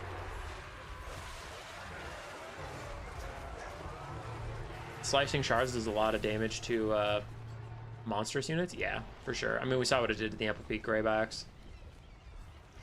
Okay, Ogres seem to remember the win condition, and they're now falling back to the point, because Slaanesh is going to run down all this stuff. You have no chance of rallying it, none of that, so don't even bother. They're just going to re-rally up. Makes sense. We are halfway through the ticket value. Bounce power is about 50-50 still. Slaanesh has 6 minutes? No. 5 minutes? 5 minutes. They have 5 minutes to win this game. Fiends still just chasing down piggyback riders, charging up Slaanesh army passive, making sure these guys don't come back. The Sorcerer Lord is also forced to chase Lead Belchers, and I'm going to ×2 speed it while Slaanesh chases things. Chases things. Dun, dun, dun, dun. There it is. Tier 3 army ability, Fascination on the Ample Peak Greybacks, forcing them to charge into spears where the Pratons can then dive on them. Nice, good little assassination attempt. As the Ogres again are getting drawn, they're getting drawn away from the point, so Slaanesh can capture the point. But it looks like they're finding this important enough to go support the Ample Peak Greybacks. Cash Cascade to try and keep them in the fight until Greasus can get in range with his immune to psychology and leadership and damage resistance and all that stuff. Stand your ground, everything is popped, and the Pratons are already falling back, both below half HP at this point. Elsewhere, the Ogres are in a bit of trouble. Ogre Bull's getting sniped out, Piggyback Knights trying to hang in there, as is the Flock of Doomcasters, now surrounded and Forsaken. The Ogres have done a good job. Good job rallying up the rest of their forces, not letting the Rampaged Ample Peak Greybacks get isolated. And Greasus throws down a massive Rampage. He is taking the fight to Forsaken and Spears personally when he might want to turn and fight Pratons with his considerable anti-large, but maybe he's too slow. He's trying to get through now, but his own boys are in the way, so he's having difficulties getting the Pratons, and the Rampage has worn off. Can he even get a single attack on the Pratons before they just walk away? He cannot. There's a reason Greasus is not considered very good at all. Ogres are slightly behind in the balance of power. They still just have to hold on for 160 seconds. That's less than 3 minutes. They just have to hold as another Flock of Doom goes out from the caster. The Chaos Lord of Slaanesh might want to get involved in melee or something. He's got to do something because he's still full HP. He's actually a lot of his army's balance of power. He's a lot of their lead. So he has to do something to change the state of this game. Praeton on the ground, stuck, and Greasus is going to get an attack on it, which procs the monstrous impact, so its speed is slowed down to 8 with the frostbite from the Yetis and the 60% speed of monstrous impact. But he actually is going to get away. Greasus is not going to finish him off, instead focusing on the Forsaken. In comes another Slicing Shards, though. The Ogres are not netted. They need to dodge this. Meat Feast down onto the Ample Peak Greybacks. They are starting to dodge.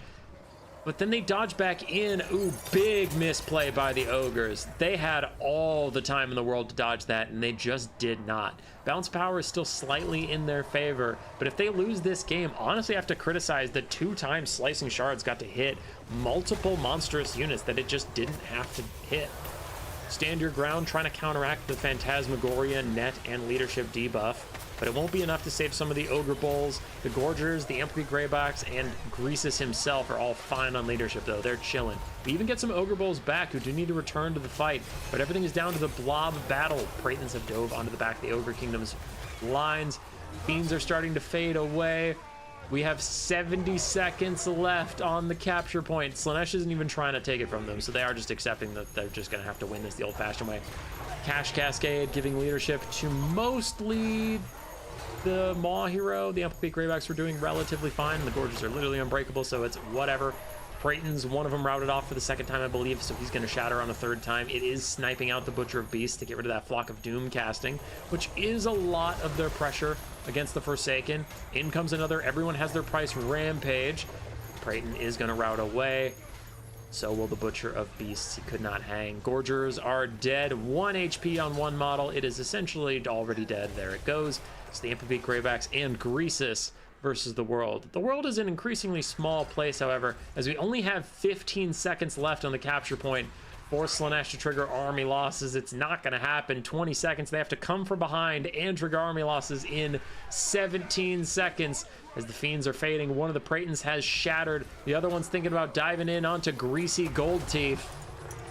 Gets a quick hit on him, but Greasus is going to swing back, takes a giant chunk out of its HP. One more swing and it is either dead or routing. Looks like it'd just be routing. It wouldn't be dead, but it would be routing. Honestly, even without the point here, I think Greasus is unkillable right now. Yes. Does Greasus have the Mandate of Heaven? Yes. Archangel wins. I gotta say, after that game, I'm still not a Praeton believer. Leadbelchers got sniped out, but they are important to stop you from just getting kited by skirmish cavalry or anything like that. Gorgers and the Ample Peak Greybacks did their jobs. For Solmier, his Lord got good value, though spent a lot of time chasing random stuff. Fiends did well. Forsaken did pretty well. Praetons, together, they paid for one of themselves, so not ideal. Not ideal. Our Ogres move on to fight Bretonnia.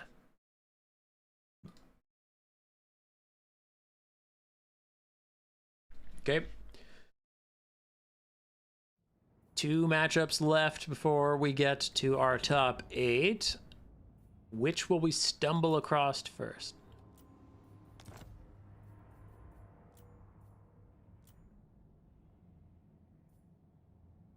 War God and the Phoenix King, sure.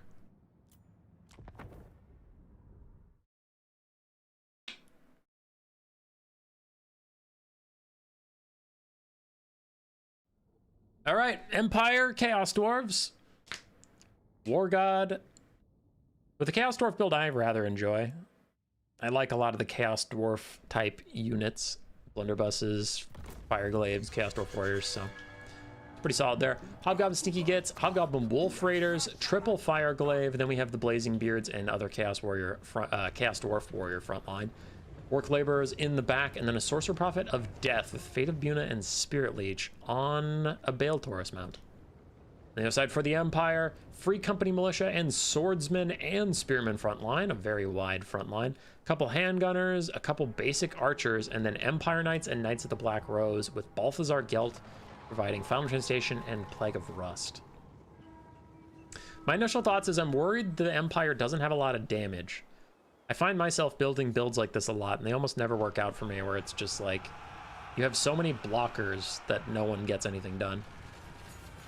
Blazing Beards of Boss Rock delete an entire Free Company militia with the volley of their explosive grenades, and now these other Free Company are trying to get side shots down the Hobgoblin Sneaky Gits, getting a little bit of damage out, but Chaos Dwarf Warriors are gonna hit the charge, and they're significantly better than Free Company militia in melee, so yeah, those Free Company are gonna run for their lives and let the Spears and Knights of the Black Rose take some of this heat. Knights of the Black Rose going for a bit of a charge. You have anti-infantry, but oh, they get stopped randomly. Don't know what that was about. Maybe their charge just got weirdly impacted by hitting a side of a unit, but the Infernal Guard Fireglaves are making them pay for that stop, and they're now having to fall back under fire. Gelt gets hit with a Spirit Leech or two, did not enjoy it. But yes, the Empire does have to use their cavalry to secure the win here. I mean, that is the real advantage they have. 3 Hobgoblin Wolf Raiders are not at all comparable to 5 heavy cavalry of the Empire. You can see already they're starting to run over some Sneaky Gits, get onto those Wolf Raiders as well. But we've lost a Knight of the Black Rose to the focus fire of the Fireglaves. And now some Swordsmen are going to harass them, just stop that outpouring of fire. But I don't know, man. Empire's a little low in damage. They're a little low in damage. How did this happen? Handgunners get attacked by random Chaos Dwarf Warriors in the back line. I feel like we had enough blockers that someone should have been able to match every single Chaos Dwarf Warrior, but it looks like an Empire Knight is here now to peel a little bit for that Handgunner. Other Archers still firing away. Plague of Rust Overcast on the Blazing Beards of Bozrok, giving them only 25 armor, which is actually a decent shot for the Swordsmen and the Empire Knights to get some damage out. 54 melee defense is still a hell of a drug, but you're getting something, right? Bounce power slightly in favor of the Chaos Dwarfs. I would tend to agree. Chaos Dwarf Warrior front line is holding steady. All 3 of their Infernal Guard are still very healthy. Their Bale Taurus Lord is still very healthy, so really the Empire just hasn't been able to get too much damage out yet. Meanwhile, they are attritioning quite a bit. Handgunner's looking for a target. Gelt's gonna throw out a quick Final Transmutation as the brick of Fireglaves. Now, I think it's because they saw there's no mortars, no cannons, no Searing Doom, nothing to really punish them for going in this formation. I do believe that they are doing that intentionally, just square formations so they can turn faster, not feeling under too much threat. Infernal Guard getting more shots on other Knights of the Black Rose with a Bale Taurus Lord diving down into them as well, and a Fate of Buna. Wow, War God was not about to deal with these Knights of the Black Rose in melee, I guess. He just deletes them. Felt like a little overkill, honestly. I get it, it's an expensive elite unit. None of that was like terrible. It's just like, I don't know if they needed a Fate of Buna. They were already in a pretty bad situation. Jesus, dude. Spears trying to harass Infernal Guard. We have both our Handgunners still alive for now, though one is being attacked by Chaos Dwarf Warriors. The other one's been on the run for most of the game. Handgunners starting to get some shots through along with Archers. Forcing those Infernal Guard back. They're down to half HP. Can the Empire rally? Plague of Rust Overcast down as Empire Knights and Spearmen continue to try and deal with these Fireglaves. But this is weird. The Spearmen aren't actually really in melee, and the Empire Knights charged and then fell back under gunfire. So that Plague of Rust is unfortunately wasted, and the Empire Knight's still gonna die. Blazing Beards are fighting on all sides as the Handgunners and Archers continue to pincushion this one individual Infernal Guard that's having a pretty bad time. Gelt is now the target of 2 Infernal Guard Fireglaves, both with guard mode on.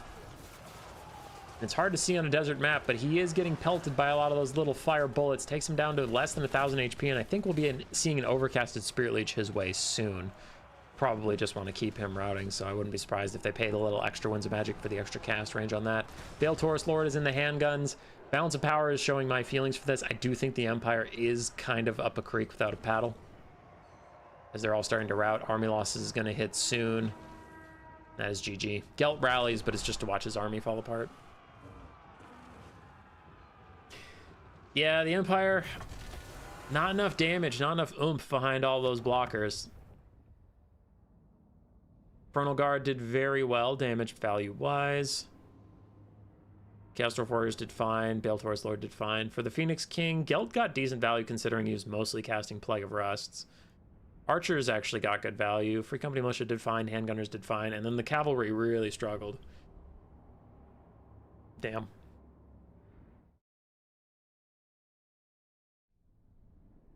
That is the death of the Empire, leaving us with just the Wood Elves and Lizardmen to get us into top 8.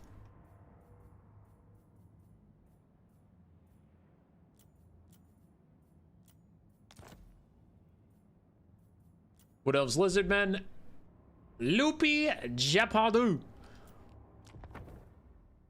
All right. Do you want Wood Elves to be the only faction that had both sides get through to the top 8? Or do you want to see Lizardmen in the top 8? Cast your votes now. I thought the balance power is always the strength difference between the two factions, but it turns out it's just Human Boy's feelings. It is my feelings. If you ever see the balance of power against you, it means I'm against you. I advanced the wrong faction? Did I? It's supposed to be Chaos Dwarfs. Yep, you're right. You're all right. Thank you, guys. You guys are so smart. So smart, and I'm so dumb. All right, I fixed it off screen. Didn't you say the death of the Empire? Yeah, I did a dumb. All right, guys, you ready for some Way Watchers? 2 Way Watchers, one of which is the Hawkeyes of Jakira. We have Durthu, Sword of Death, and Flock of Doom for him. Sisters of Thorn, Wild Riders, and Eternal Guard. On the other side for the Lizardmen, Feral Cold Ones, Skink Skirmishers, Skink Cohorts. We have a Quaddle up in the sky with its Bound Thunderbolt and Chain Lightning, and then more Cold One Riders, and a Slann Mage Priest of Fire, Fireball, Burning Head, and then his Bound spells. Durthu's and Sister of Thorn, you can die happy. Yeah, Durthu's meta now, dude, and he's good. He is really good. He's pretty darn good.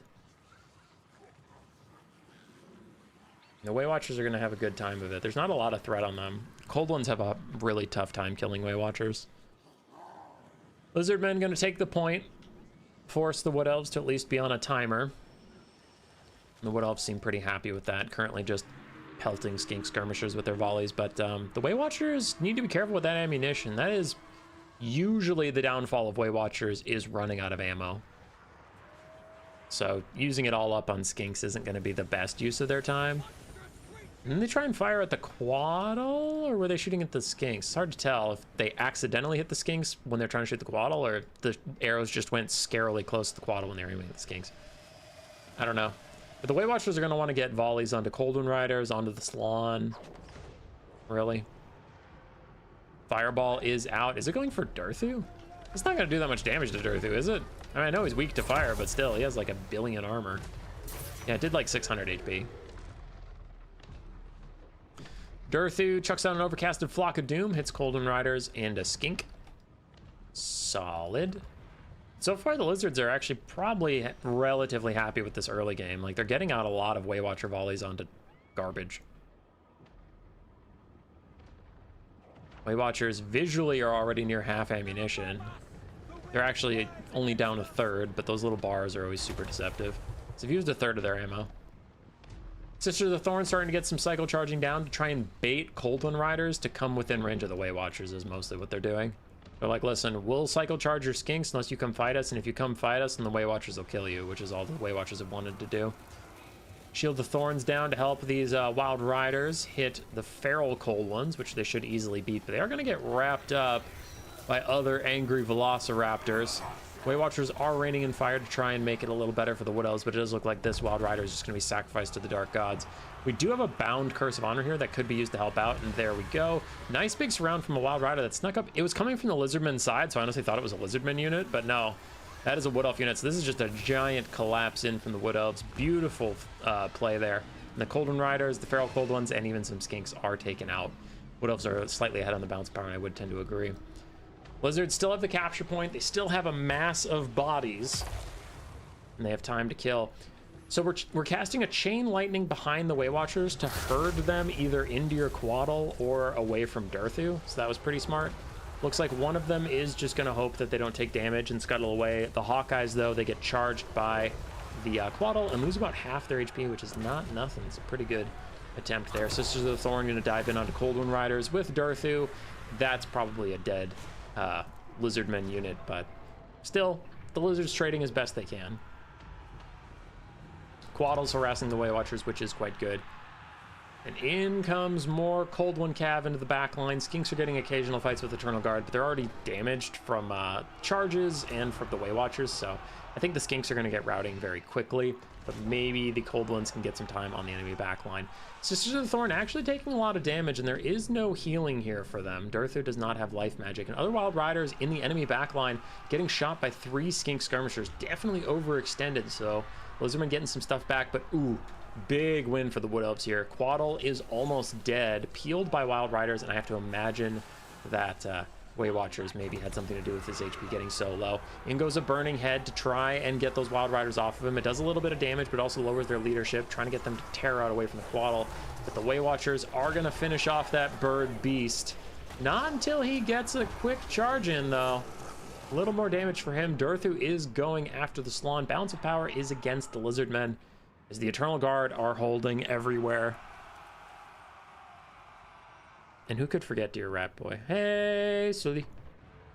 Praetor has to be one of the worst units in the game. I agree it is. I'm sick of seeing the Wood Elves. I also agree. They're too strong. Too strong.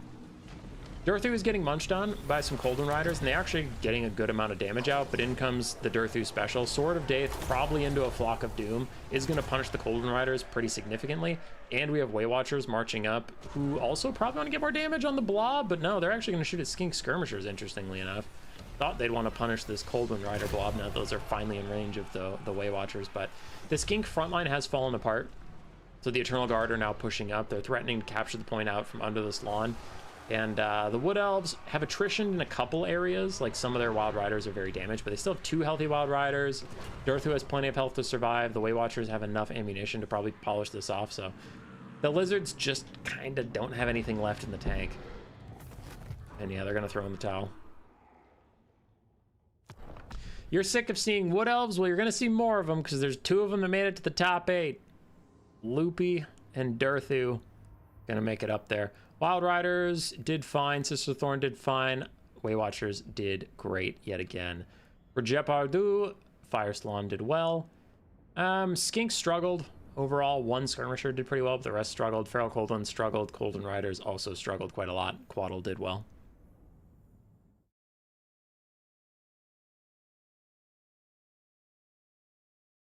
There's your top 8. 2 Wood Elves, and then Nurgle, Tzeentch, Chaos Dwarfs, Ogres, Bretonnia, and Dark Elves. Once again, I will cast it in whatever order I happen to come across to them. Spoilers, it's a Wood Elf game, because there's 4 games left, and 2 of them have Wood Elves, so you got a 50-50 shot of that. But it's the other side. It's Flower and Charix. Flower and Charix, Dark Elves, Wood Elves. 4 Deepwood Scouts, no Way Watchers. Still Wild Riders and 360 Archers and a Net Lord and the Waystalker with his Arrows of Kronos, but yeah. Slaughter them! For the Dark Elves, charging into them, we have a Feral Manticore, a Dark Caster with Chill Wind and Blade Wind. Ravagers of Karth, Scourge on Chariot, ROR. Frontline of Bleak Swords, backed up by Cold One Knights, Dark Riders, a second Feral Manticore, and Doomfire Warlocks, also with Dark Riders and Doomfire Warlocks on the Vanguard.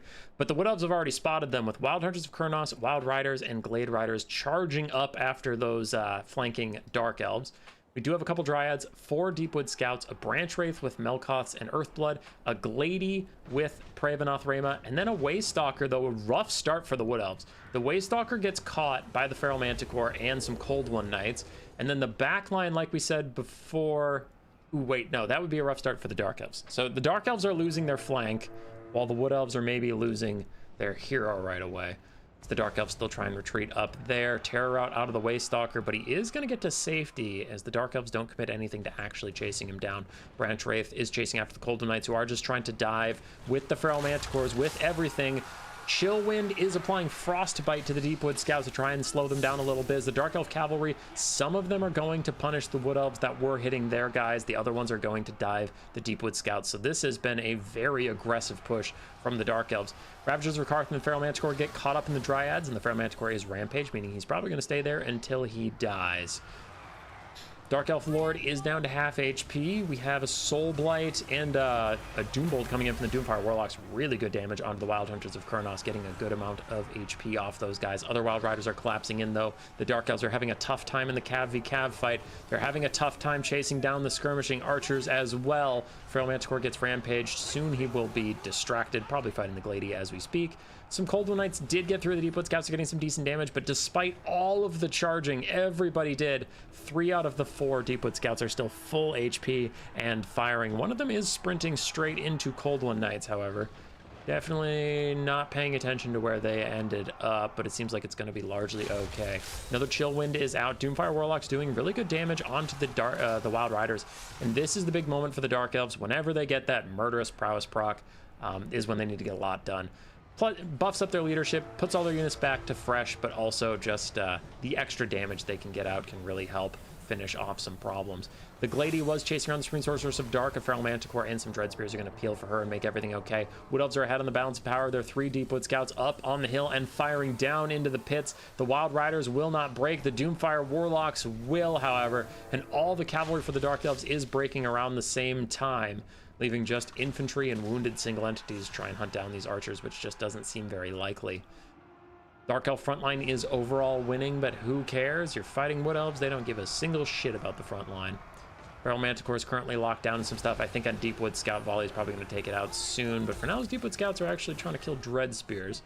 They do need to focus a volley or 2 onto some Dark Riders and save themselves, as we have single file Wild Hunters of Kurnos trying to minimize the impact damage they take while still blocking up those Dark Riders. Other Wild Riders are coming back, though. There is some pressure, but the Wood Elves seem able to handle it, as the Dark Elves... Murderous Prowess is a hell of a drug leadership-wise. Plus leadership and putting you back at fresh just makes it really hard for units to rout off. One Cold Knight is just killed entirely. A Dark Rider looks like they're also going to have to be killed to get rid of them. But the Deepwood Scouts prevail, the Wild Riders prevail, and the balance of power is pretty abysmal for the Dark Elves right now, and I have to agree. There's 2 healthy infantry, 2 half-health infantry, and a half-health Manticore is all they had left. The Wood Elves get to top 4.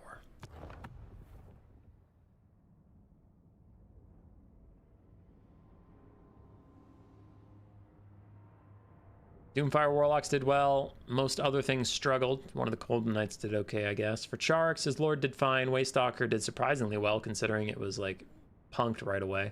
Deepwood Scouts almost all paid for themselves. The Wild Riders and the Wild Hunters of Kurnos did good.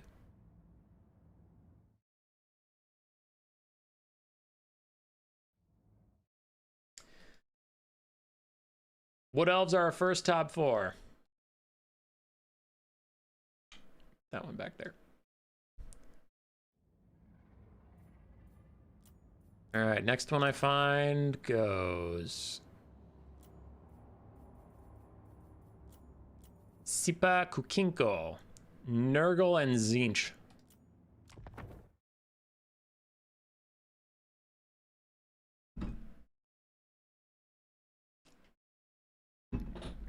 Nurgle and Tzeentch. Traditionally a very bad matchup for Nurgle. They don't like fire damage, they don't like magic damage. Tzeentch has a lot of both. But there have been some DLCs. We have Rot Knights, as we can see. Chaos Knights have gotten various buffs over the years, so there are things Nurgle can do that can avoid being weak to that fire and magic. Not that they have to still use Plague Toads and stuff, because on Warhammer 3 release, this matchup was literally unplayable for Nurgle. So for Nurgle, we have a Forsaken Marauder frontline, mixed as per usual. 4 Chaos Furies, 2 Rot Knights. Did I see 3 on the loading screen? 3? Nope, 2. 2 Rot Knights, one of which is the Rotting Riders, and then we have a Sorcerer of Nurgle with Rancid Visitations as his only spell. On the other side, for Tzeentch, we have the Knights of Immolation and another Doom Knight, so 2 Doom Knights. Sartorial once again with Plague of Rust and Final Transmutation, currently using Plague of Rust to make the Forsaken weak so that the Doom Knights can take them out. We have Aeson the Fallen, the Mutal Vortex Beast, Regiment of Renown, Marauders and Chaos Warriors for frontline, the Sour Guts, and the Chromatic Abominations, Regiment of Renown, Pink and Blue Horrors. All right, Sartorial currently taking a little bit of damage from Furies. Other Furies going to reach the Doom Knights, and there is the first Rancid Visitations. It is undercast, which means Sartorial's shields are going to absorb a good amount of it. Probably wait for overcasts next time, but we'll see. Chaos Furies, already 2 of them gonna die. Rock of Inevitability, slowing them down, reducing their melee defense, and then the blue and pink Horrifier just takes care of them, so yeah, pretty rough time for the Chaos Furies there. Honestly, the Rot Knights are going to have to do most of the carrying here for this Nurgle build. Wood Elf mirror match for the final? Maybe, man. If Loopy wins his top 8, we'll have 2 Wood Elves in the finals. Final 4. Marauders and Forsaken reach the front line. The front lines are about evenly matched, honestly. Chaos Warriors and Forsaken about balance out, and then it's Marauder for Marauder. So, yeah, the big thing about this game is going to be what can the 2 Rot Knights do versus the Mutal Vortex Beast and the Doom Knights. Furies are just getting picked off. Already lost 2 out of the 4, and then one's half HP, one's full HP. It's diving on the Chromatic Abominations, but there's a reason this matchup used to be so cursed, and Chaos Furies existed back when the matchup was cursed. It's because when you dive on these guys, they can honestly just fight your Furies back on their own, and with a Doom Knight rear charge, I mean, these guys are just doomed. Doomed! It's a pretty rough start here for Nurgle. Where are Rot Knights? They're overloading this flank. Interesting. The Rotting Riders and the regular Rot Knights come over here. They get hit with an overcasted Final Transmutation and a Maelstrom of Change. It's a lot of direct damage. But they are routing off the Marauders. Gonna give the Forsaken a little bit of space to work. But honestly, that was a nasty combination from Tzeentch there. Half HP off both Rotting Riders. Well, Rot Knights. The Rotting Riders getting rear charged by a Doom Knight. The Rot Knights also getting charged, so Doom Knight's trying to deal with them, as a Plague of Rust also makes the Rotting Riders a little more susceptible to damage. Terror Rout takes out the regular Rot Knights. The other Rotting Riders are also going to rout, and that's probably just GG. When they rout, no way the Doom Knights of Tzeentch let them come back, so then it's like, okay, what can kill Aeson? What can kill Sartorial? It's definitely not a Sorcerer Lord of Nurgle. Your front line is kind of a wash. And that's just GG. Excellent Tzeentch play. Still a pretty tough matchup for Nurgle.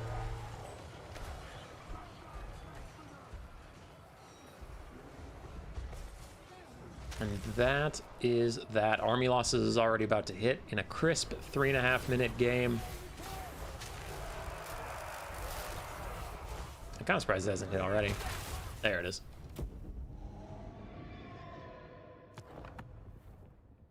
Sartorial, 1,400 value in a very short game. Doom Knights, oof, 3,300 value between them, mixed, of course. And then the Mutal Vortex Beast got 1,800 as well. Wow, so he got a lot of damage value out very quickly.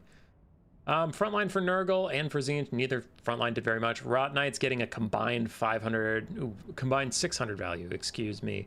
Definitely cost them a lot. And then Fury's getting a combined 400 value when you spent about 2,000-ish on them. Pretty rough. Reggie, that's rough. All right, Nurgle does not advance. It is Tzeentch, so we have green and blue. What do we find next, boys and girls? Do we happen across the Ogres first? Or the Wood Elves again?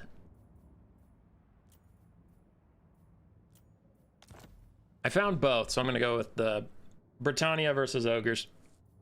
Black Knight versus Archangel. Will Arch bring frickin' Greasus again? No! He brings discount Greasus. Greasus on a budget. A greasy, greasy budget. A slimy, slurpy, greasy budget. All right. Looks like we're doing the classic version of this matchup. Grail Knights and Knights of the Realm versus Maneater Great Weapons. I generally don't think Maneater Great Weapons are very good. Even in this matchup, I've just never been a fan, but to each their own. They can do well, I just find them very squishy. Very, very squishy. On the Ogre side, 3 Blood Vultures, 3 Maneaters Great Weapons, 3 Ogre Bulls, a Butcher of Death with Fate of Buna. Ooh, that's good. With Mawshard Fate of Buna as well. That could probably delete an entire Grail Knight on the cast. We do have an Ogre Paymaster with Cash Cascade and then a Noblar frontline. Blood Vultures just got absolutely murked by a Royal Pegasus Knight, so that's rough. Anyway, Alberic to board a low, Royal Pegasus Knight, Peasant frontline of Spearmen at Arms, backed up by Pole Men at Arms. Pole Arms Men at Arms, yes. 3 or 4 Knights of the Realm, a Grail Knight, Royal Pegasus Knight, like we mentioned, and a Damsel of Life with just Earthblood on foot. Black Knight definitely loves that foot Lifecaster. Fate of Buna Mawshard cast onto the Royal Pegasus Knights. I don't love that. I think that was a Grail Knight cast. I think we should have done that to the Grail Knights. It's the second best target, I'll give you that, but I feel like there was a better one, so. Royal Pegasus Knights get instantly chunked out quite a lot, but speaking of getting chunked out, Alberic dives onto the Butcher, though he is sitting in some Maneater Great Weapons. Be careful, Alberic, be careful. Noblar frontline is pushing forward, including Piggyback Riders and the Amplipeak Greybacks, so they are still nice and cushioned from these Knights of the Realm charges. Noblar is going to die for the great plan. Just make sure that the Ogres don't have to eat that charge all alone. Maneater's stopping the fight. Very wounded Royal Pegasus Knights, but the Fate of Buna spread its damage equally, so they actually still have 23 out of 24 models, plenty of damage potential left, and they are mulching the Maneaters with the help of Alberic, who also killed off the Butcher, now running away. Rough start for the Ogres. For Bretonnia, their front line is collapsing almost entirely. Bounce power is about 50-50. They have a couple archers firing for now, but they will be in trouble soon as the Blood Vultures seem to be quite hungry and heading that way. Royal Pegasus Knights are going to chase down that Deathcaster, make sure there is no second Fate of Buna to deal with. And actually, Knights of the Realm and Grail Knights going to sandwich in the Blood Vultures and take care of them. Ogre Bulls trying to charge over to the aid of the Blood Vultures, but it's not going to be enough. The Bretonnians easily get away. Bretonnia seems to be getting what they want mostly out of this. Maybe if Alberic gets caught and dies, that could be a problem. Black Knight did play a little risky with Alberic in the Vampire Coast game, so it's not unheard of for his lord to get sniped out a little bit. Knights of the Realm positioned a little weirdly as some Noblars are holding half their unit back. They are going to fall away now that the Cash Cascade is buffing up the Ogres quite a bit, but Bretonnia's ahead on the balance of power. They have the healing advantage. They have the caster advantage as well, as that Death Caster is not coming back. Not at all. Not one bit. Let the cycle charging begin, but Maneaters are more than up to the task of charging back at Knights of the Realm. Dismember doing good damage, but also just slowing the Knights, making sure if they turn around to run away, they won't get very far without Maneaters getting constant hits on their backs. That is just a deleted Knight of the Realm. Very good counterattack from the Ogres, but they are playing from behind. So you're going to need more counterattacks like that. Other Knights of the Realm on the back also getting countercharged. They're not getting a lot of rear charges right now. They're kind of meeting the Ogres head-to-head, and that is not going well for the Knights of the Realm. So a good series of play here for the Ogres, trying to claw their way back into this game. Meanwhile, Bretonnia is healing up their Grail Knights and chasing down anybody who's not a part of this central Maneater blob. There go the Piggyback Riders. I imagine these Ogre Bulls will soon get rode down by Grail Knights. Oh boy, we're going to get a front row seat to the death of those Ogre Bulls. They take almost no damage on the charge, and then they lose 600 HP just like that, and the Grail Knights are going to pull away. Bounce power gets even worse for the Ogre Kingdoms. Archers actually not lining up to shoot the Maneaters just yet. Looks like they're trying to peel off those Blood Vultures, interestingly enough. But this is probably going to be the final charge of the Rohirrim. Alberic's going to set it up, so he's going to land, provide the Braid of Bordalo, but also just distract the Ogres, so they'll probably try and attack him and present their backsides to the Grail Knight charge that is coming in now. Grail Knights are going to get big damage and start routing off Maneaters. Surprise, no Iron Blaster here, Trogdor. Trogdor, shut up. All right, you're a filthy, stinky Wood Elf main, and filthy, stinky Wood Elves are ruining my perfect tournament. So I'm mad at you, even though you're not one of the ones playing, and I miss you, and I wish you'd play more, and I miss you, buddy. You're one of the good ones. Ogres, get army lost. Bretonnia with honestly a pretty clean game. Take them out, and my doubt of the Maneater Great Weapons feels justified. 1,300 value, 1,200, and 1,100. Not bad. Amplipede Greybacks did well as well. Blood Vultures got wrecked. Ogre Bulls did okay. Noblars did fine. Maw Shardcaster did fine. Yeah. Alberic, decent value. Royal Pegasus Knights, great value. Despite getting Fate of Bunad like instantly, they still got really good value. Grail Knights honestly didn't get too much done, but they were still full health at the end of the games. They were fine. Archers did fine. Spears did pretty darn well. That's GG. Bro, I thought we was friends. Shut up. Shut up, dude. I don't know you. Nah, we're friends. It's okay. Bretonnia advances. So, the game of the night. We know we have Wood Elves. We know we have Tzeentch. We know we have Bretonnia. Will we get a second Wood Elf in the Final Four? Or will the Chaos Dwarves save us from a fate worse than death? Worse than death. Worse. Worse. Let's find out on the next episode of Dragon Ball Z. It's Triple Way Watcher and all cavalry, no Wood Elf infantry guide. Holy fuck! It's so cool. I'm definitely not sick of no infantry, all cav and skirmish. It's definitely still really fucking cool. Oh, I want to die. Oh, I want to die. I'm also very concerned about this Chaos Dwarf build versus it. Those Hell Cannons are toast.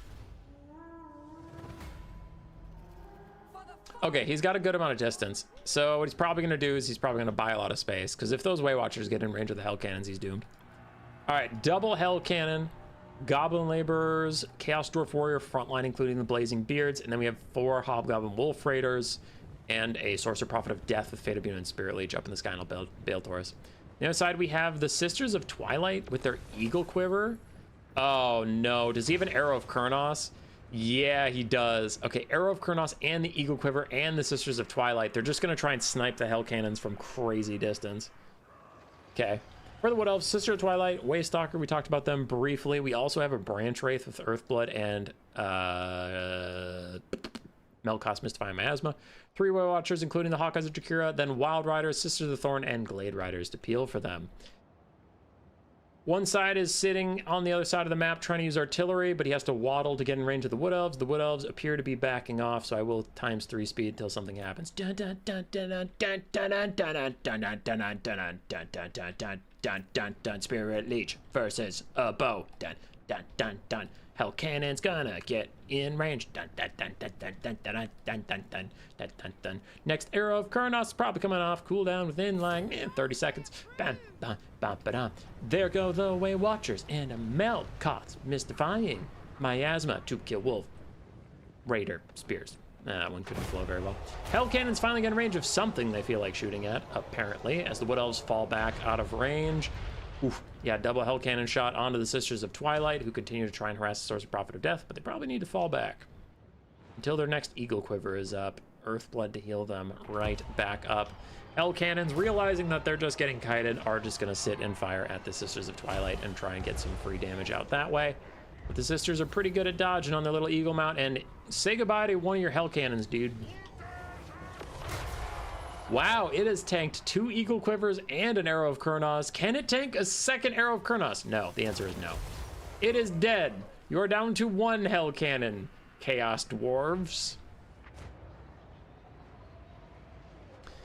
Way Watchers falling back. Smoke a Hobgoblin Wolf Raider as the Hell Cannon gets another shot on the Sisters of Twilight. Sisters of Twilight are consistently poking down the Sorcerer Prophet of Death with help from the Way Stalker. I wonder what they're going to do about that last Hell Cannon, because the Arrow of Kurnos, we saw it took 2 Arrows of Kurnos and 2 Eagle Quivers to kill the first one. They only have 1 arrow left, so is it even worth it throwing at the Hell Cannon, or do you just try and dodge its shots or something until the Way Watchers can deal with it. Ooh, we have Wild Riders going to flank. Yeah, it's probably the play. You have superior cav to the Wolf Raiders, so if you want to, you can just charge at it, and if their Wolf Raiders try and peel you, you kill the Wolf Raiders with your cav, and if they don't try and peel you, you get the Hell Cannon for free.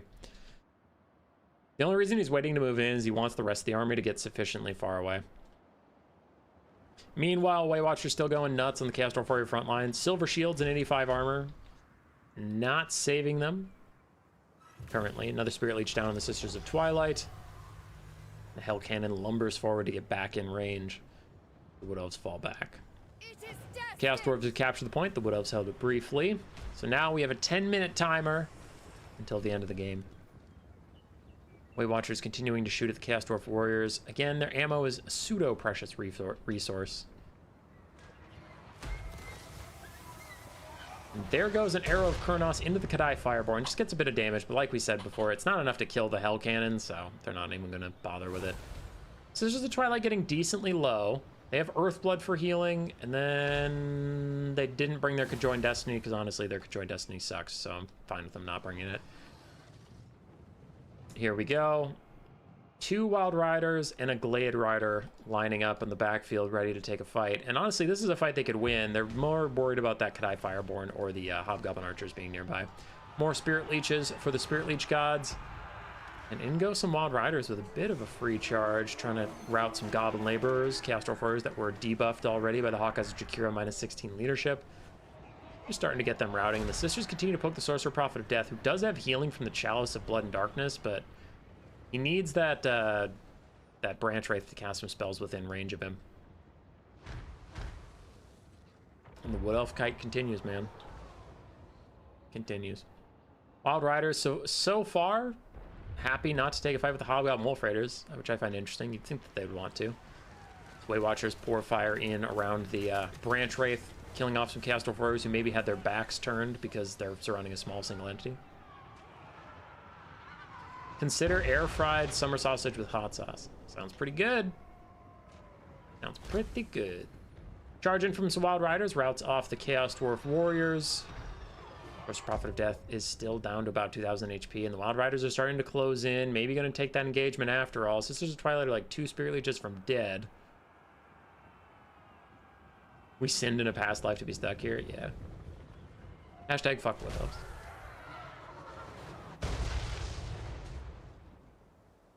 Hell Cannon still firing away at the Sisters of Twilight.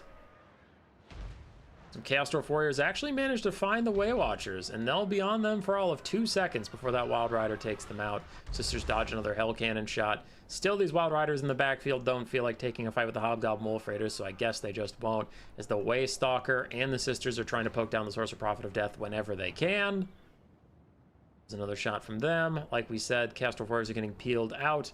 Balance power slightly favors the Wood Elves, and I would tend to agree. The Chaos Dwarves have the point, and the Hell Cannon did hit the Sisters in the face. The Sisters answer back on the Sorcerer Prophet of Death, who risked an overcasted Spirit Leech to take them out, and that might kill them. Which is a good win for the Chaos Dwarves.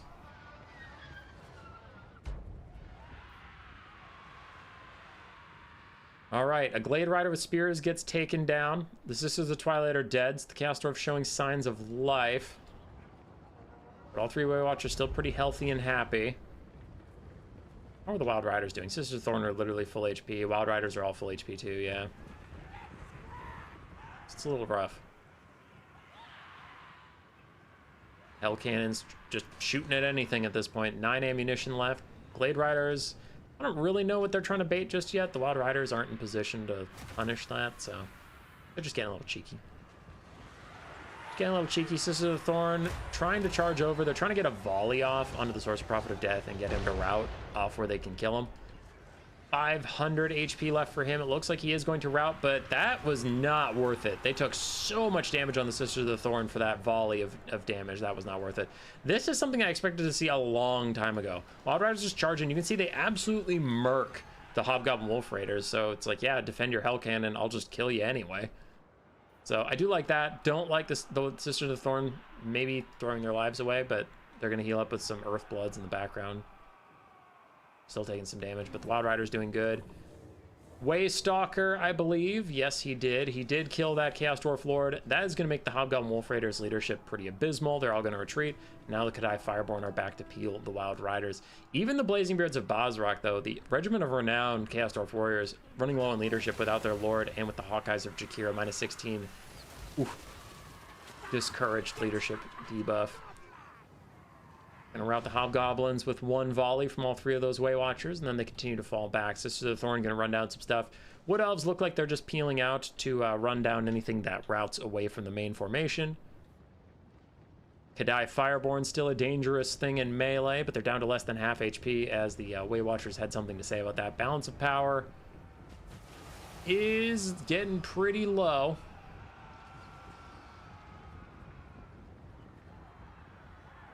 And that's probably army losses. With the Blazing Beards gone, that's just too much. Yeah, everything's army lossing except for literally unbreakable stuff. So the Cathay need one more volley from the Way Watchers to lose their unbreakable. And then they'll instantly Demonic Instability crumble, and then we have to kill the Hell Cannon crew, but there's literally no hope at this point. One volley from the Way Watchers. Oh, it takes two volleys maybe. That's different. There they go. So they're dead. Hell Cannon's dead. And your top four is decided. There are two Wood Elves. But sure, tell me how Wood Elves aren't even that strong. Even though they're tearing up Domination and made it twice into the top four of the faction war. But yeah, Wood Elves suck. Yeah, for sure. For sure, bro. Definitely not a good faction. GG's.